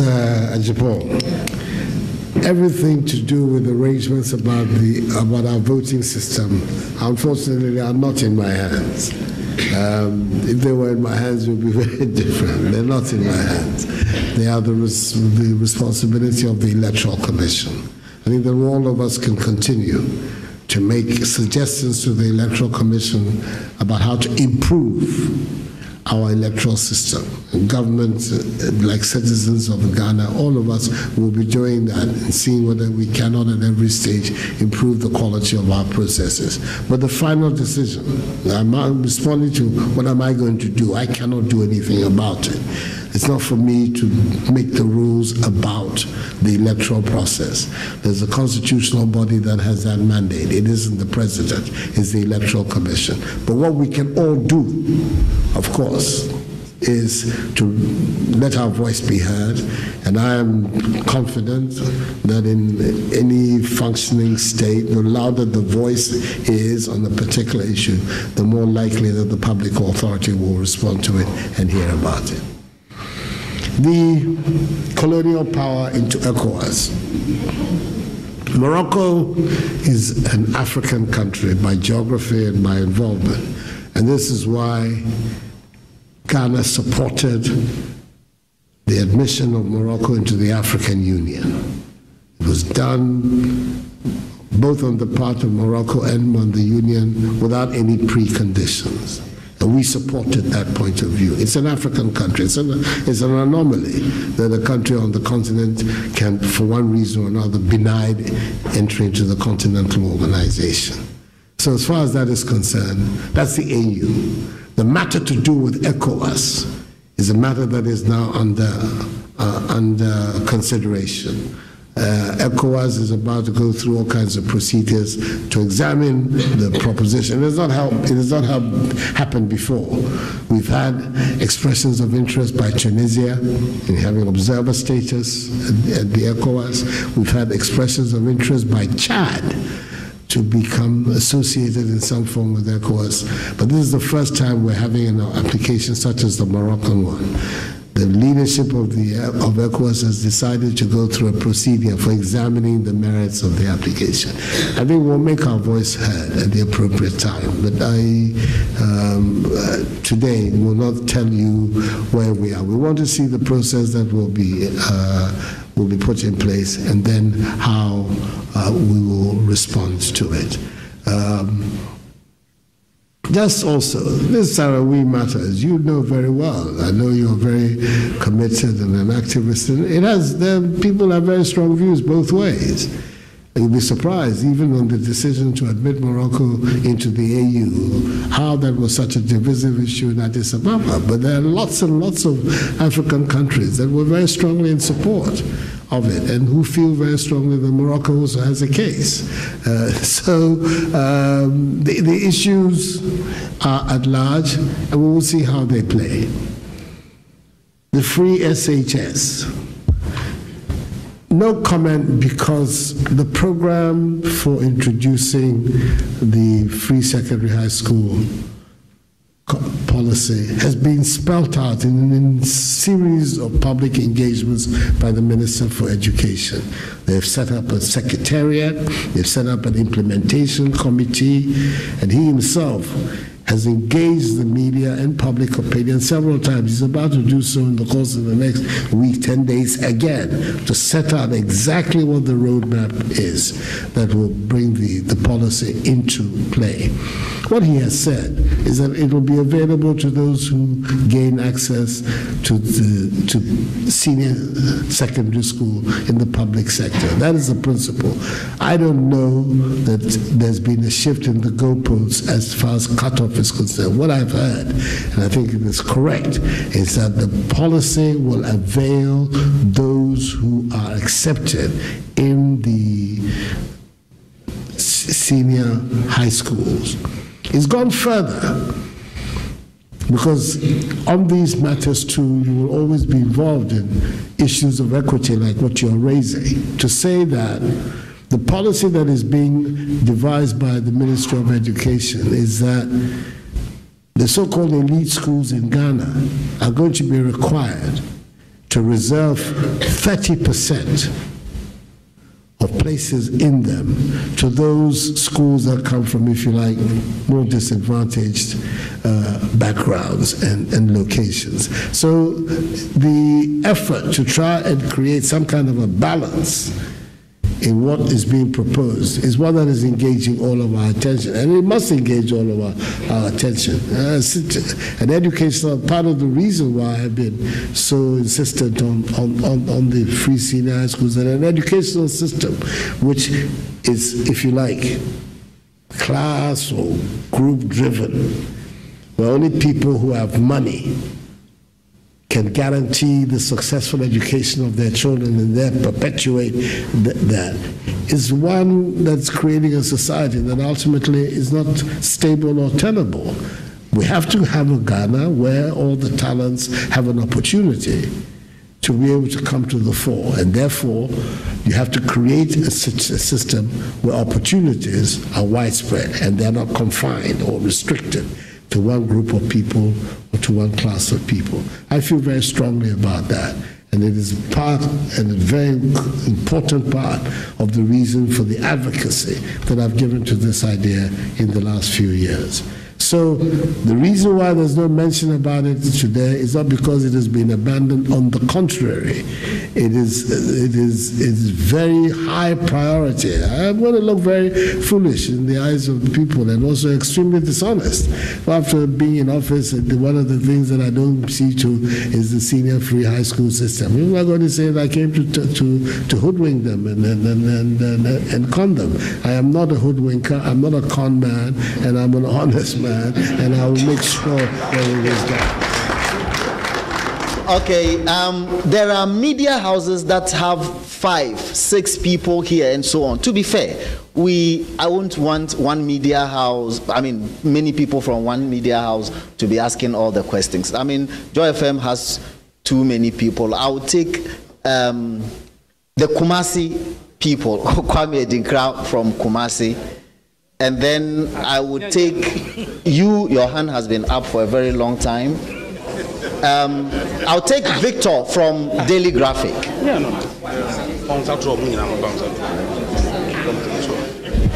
Yeah. Okay. Bonne journée, Monsieur le Président. Je vous remercie pour cette invitation. Mr. President, thank you very much.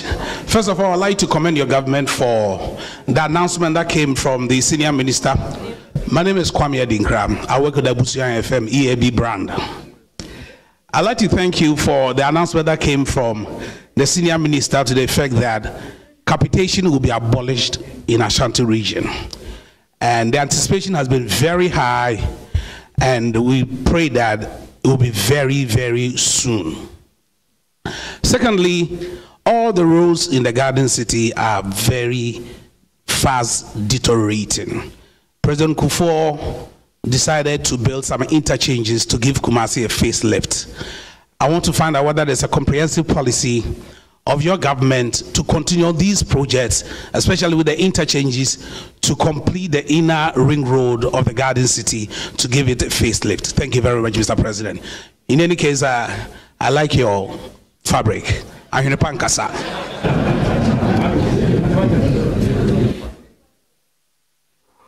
you, Mr. President. Good afternoon to you. My name is Echo Moses. I report for Bloomberg News. Your Excellency, my media house is Bloomberg. In your statement, you said you were shocked by the state of affairs on assumption of power. Here you are with an IMF program that for all intents and purposes seeks to sort of limit certain aspects of your programs. This same fund seems to be suggesting that you have an extension of the program. In the scheme of things, where does this fit? How much of a blessing or otherwise has this whole program been? All in the context of your rhetoric that you are building a Ghana without aid. And not to mention that some of our agencies have been accepting certain aid from some of them, from China and the rest. Thank you very much, Your Excellency.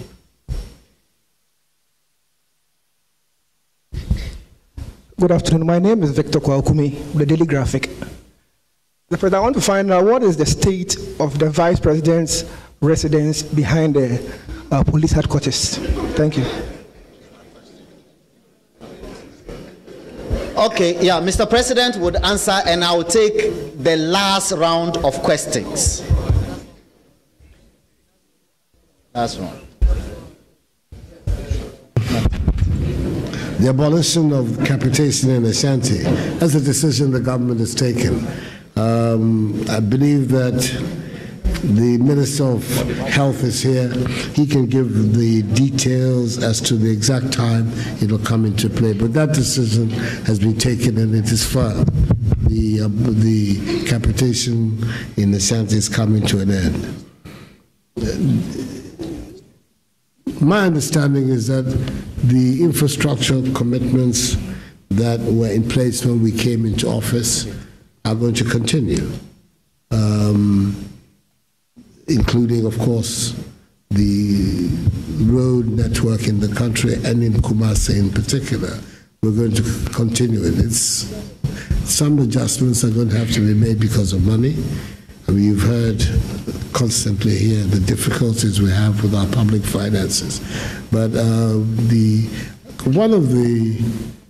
and it's part of the document, the manifesto we put out, across Ghana, the number of national assets that are in the state of deterioration, largely because they have not been completed, they're half built and have been put aside, largely as a result of all these various changes of government, is alarming. That's why we committed ourselves to establishing a national asset recovery unit that is going to concentrate on finding ways to leverage these assets for their completion and enhancing our national store. So we're not going back on these commitments. The issue is to try to find the money to complete it. But then we have a banker of great renown as our Minister of Finance, and he's working miracles to be able to find the money for things to continue. The shock to the state of affairs, yes, and when does the IMF program comes? The IMF program is not going to be extended. We took the decision on coming in that the country had entered into this program in 2015. It was coming to an end in April 2018, and we felt that to give a certain sense of stability and coherence to our country's economic policy making, that we would complete the program. And we're committed to completing the program. The last budget that is going to be held under the IMF program will be the budget that is going to be laid before the House in November by the finance minister.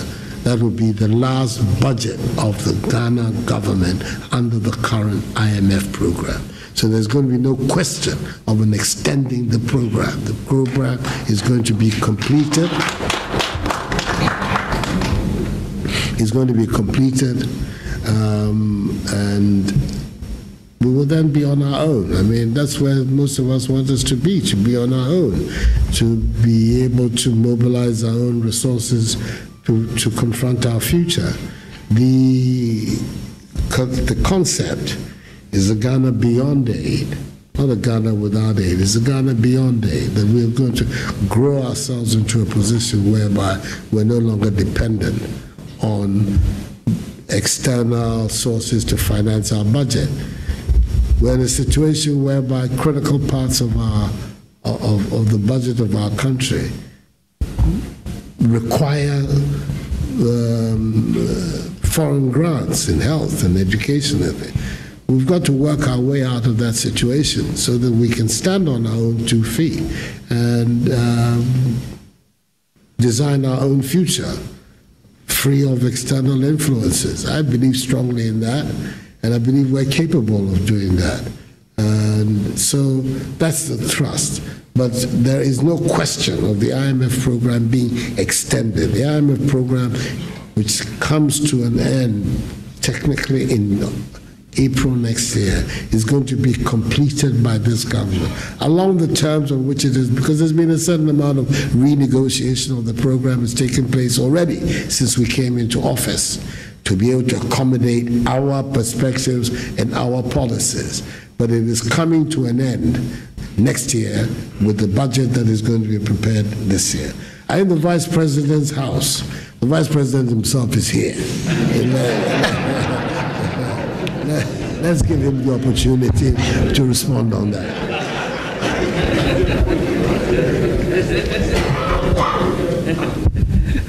Mr. President, that's rather unfair. Well, I have not actually visited this house. I've only seen the paperwork, the $14 million mansion.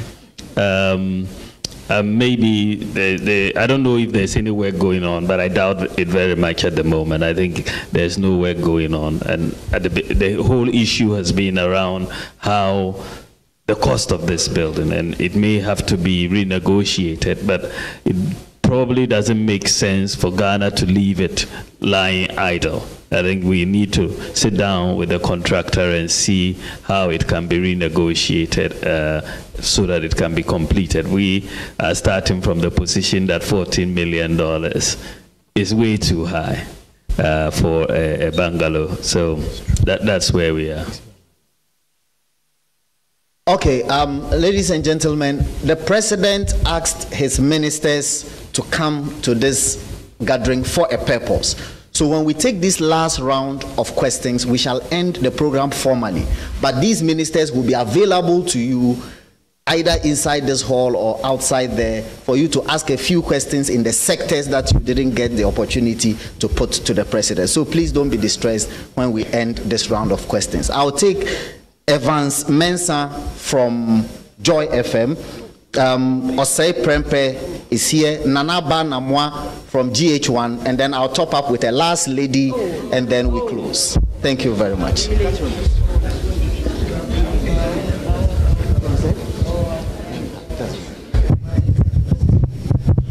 Mr. President, my name is Evans Mensah. I work with the Multimedia Group. One question on the bust issue. The regulator, the NCA, established in fact, that the MD sold the contaminated fuel to 2 unlicensed firms. Yet the BNI cleared him and said he did no wrong, a position that has been endorsed by the Energy Minister. Do you also endorse the BNI report? Plus, the manifesto of 2016 was themed change, an agenda for jobs. How many jobs have you created in the last 6 months?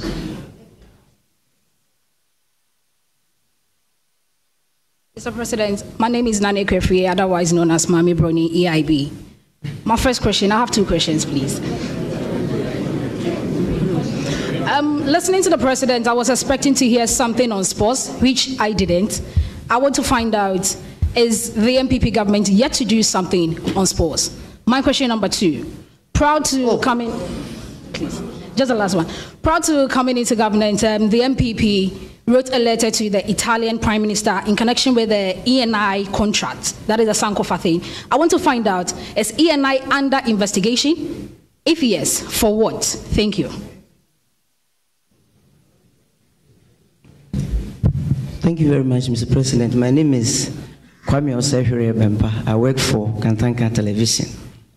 Mr. President, I want to ask you about pensions. If you look at the condition of pensioners in this country, say you know it's nothing good to write home about. What I have observed, sir, is that it's because our salaries, our pensions are linked to our salaries, which are normally inadequate. And for that matter, when people go on pension, they mostly suffer. In other jurisdictions, they take resources from other sectors and put it in a fund to support pensioners. For example, in Norway, they take money from their oil and set it up in a fund purposely to support old age and pensions. I would like to find out from you, sir, what we are doing as a country in the area of pensioners to sustain our people who have dedicated their lives in serving their motherland for a lot of years. Thank you very much, sir. After Nanaba Anamwa, Mr. President, with great respect to you, because you are a gender champion, I'll top up with one more lady, Lady Vim, and then we close. Good afternoon, Mr. President. My name is Nana Banamwa from GH1 TV. In the run-up to the elections, you made a number of campaign promises. Key amongst them was the one district, one factory. One, you said, wielded the potential to turn around the economy. There hasn't been much elucidation on the progress being made so far. I'd like to know from you what the status of that policy is. And also, the Honorable Member of Parliament for Assam North, Mr. Kennedy Japan, has been making a number of utterances on radio. The latest was that you haven't nominated enough people from the central region. How do you feel about his utterances? Do they irritate you, or do they affect the thinking of your government? Thank you. Good afternoon, Mr. President. My name is Efia Pokia, and I work for Addo FM, part of the multimedia group. Your opponents have been making comments, criticisms against you in the last few months. And they say that since you assumed office, your government has been characterized by anarchy, chaos, and lawlessness. They cite a couple of issues. One of them is the Delta Force issue. They go beyond that. They cite Captain Major Mohammed's death is killing as another example. Fast track and come forward. They come to cite other examples about internal wrangling, even the selection in your own party. I want to ask you, and one other example that they cite, which a member of your own government, Honorable Amewu, has confirmed to us that his office was bugged. There's confusion about the bugging of the office. We've had cause to question whether this office we are sitting in is bugged or not, and whether we are safe here or not. Mr. President, my question to you is, are we safe as a people? Are you safe in this office, Flagstaff House, as the President of this Republic? Are we safe?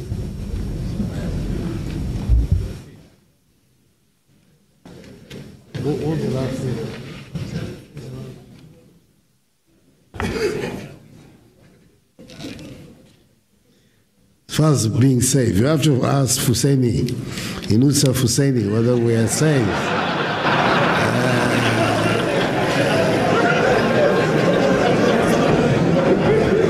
If you want an example of anarchy, that's it. Or has it been suggested that I got him to do it, or what? I don't understand how that becomes an issue of anarchy or chaos. I think that some of the things that have happened are unfortunate. I'll be the first to recognize that the Delta and the Invisible Forces episode was unfortunate. I believe that they've been brought under control. I think that they themselves understand where they are within the framework of things. A lot of it has to be with expectations that perhaps with the election immediately there'll be jobs, etc. But I think realism is beginning to come into play, and they're beginning now to settle down. The legal processes are also going on. And I also think that the growing awareness that I am determined to take politics out of criminal behavior is also beginning to have its impact. The death of Major Muhammad, that one is something that none of us can find any proper justification for. But the picture that is being painted, yes, I understand the politics of that picture. It's in the interest of the opposition to give this image that somehow things are not going right, things are breaking down. But I don't believe that it corresponds to the reality of what's going on in our country. I think that the conditions of Ghana are strong, the stability in our country is there. The interests of people and what's going on in our country is very strong. Investor confidence, both inside and outside the country, is growing because they recognize that the general atmosphere is there.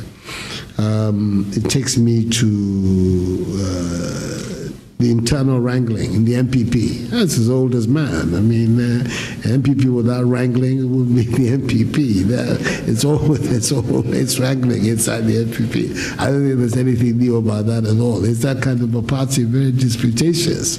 And everybody has a voice, and they're determined that that voice should be heard. So in itself, it doesn't give me any great cause for anxiety. By the same token, the utterances of Kennedy Ajapong Kennedy Ajapong and I, we're in the same party. We've known each other for a long time. I know the sort of person he is. I'm not at all surprised the way he's going. That's him. It adds a certain spice to the politics of our country. But once again, they don't irritate me. I didn't have a problem with speech and expression. They don't irritate me. We can all have our views as to the validity of some of the interventions that have been made. I think the statement that somehow or other the central region has been kept out of my considerations in forming my government, that I will not accept, because I don't believe it is true. The one district, one factory, the status of the policy, I've made some comments about it, but perhaps I'll give Alan Chamatin the opportunity to flesh out where we are, as also on the issue of to what extent can we commit resources from other sectors of our economy to support our pensions. In Norway's been able to do it because Norway's been very well organized, and a lot of transparency in the way they've handled their oil resources and wealth, and that has allowed them to be able to develop very well, and of course, in so doing, secure better their old people, and so far we have done. We have a heritage fund which we get out of our oil, which permits us to be able to allocate it to different sectors of the economy that require attention. I suspect that as we grow our oil revenues and more oil is being found in Ghana, more fields are coming into play, the ability to be able to look at some of those matters will also increase. But it's a difficult area. You're talking about the needs of those who are today in the workforce and being able to guarantee them better living conditions than they have now, as against also those who are already in retirement. But establishing equity and trying to make sure that there is a balance, that's part of the work of the Fair Wages Commission, as part of the work of the Ministry of Employment. I'm hopeful that we will be able to strike increasingly more realistic and at the same time more equitable relations between those who have finished their work and how therefore the society has some responsibility to guarantee them in their old age when they're infirm and not so strong as before, against the claims of those of us who are still active. I include myself very much amongst those who are still active. So that balance. Sports government on sports.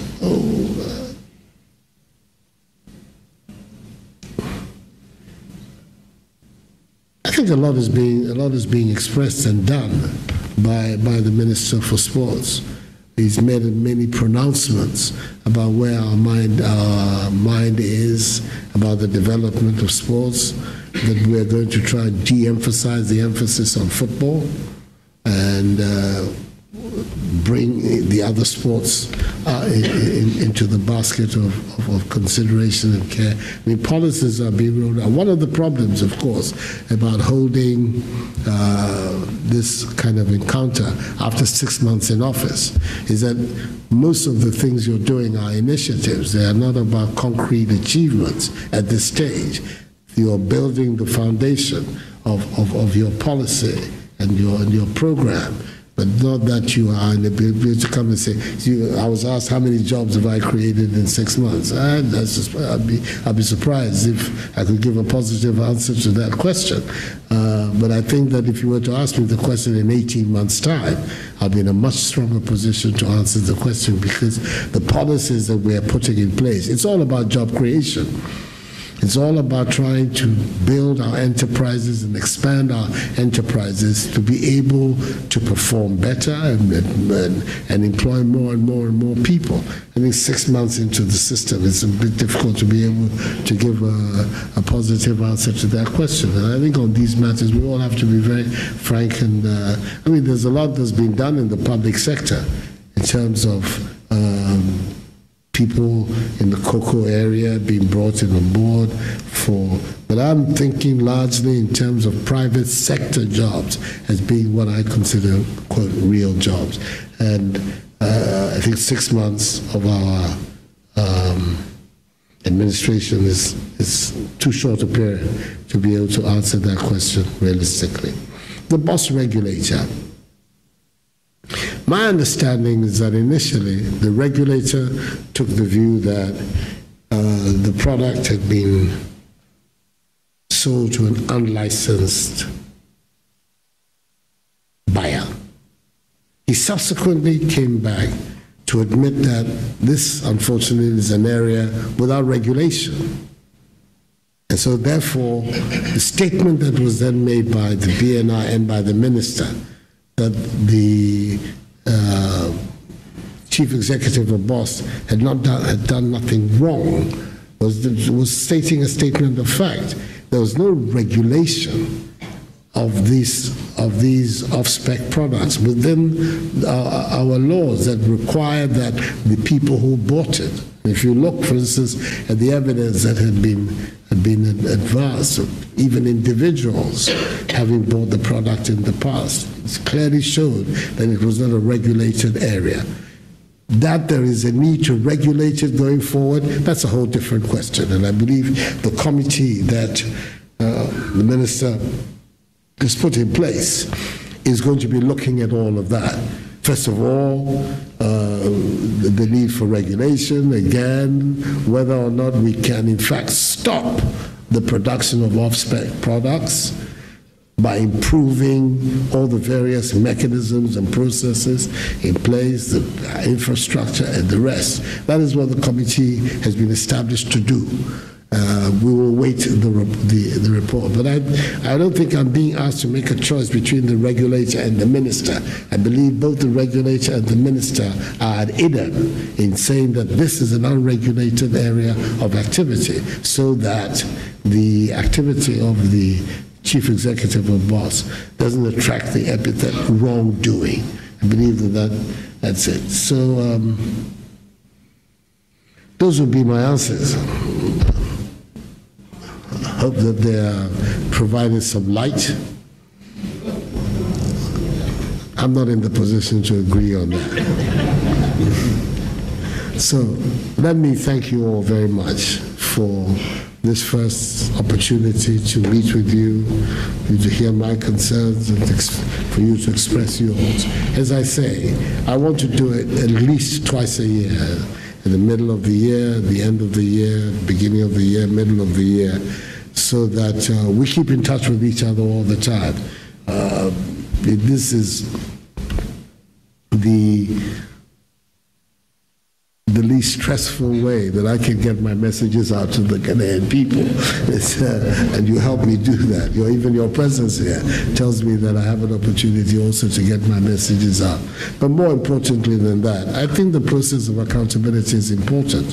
The public office holders are given the opportunity to explain what they're doing, why they're doing it, and then members of citizens of the country also have an opportunity to pose the kind of questions that have been posed to me today.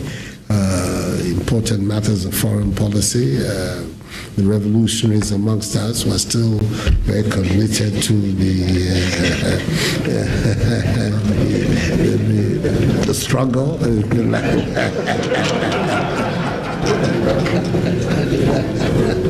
The language, but you never know, Kwesi. You might join Freddie.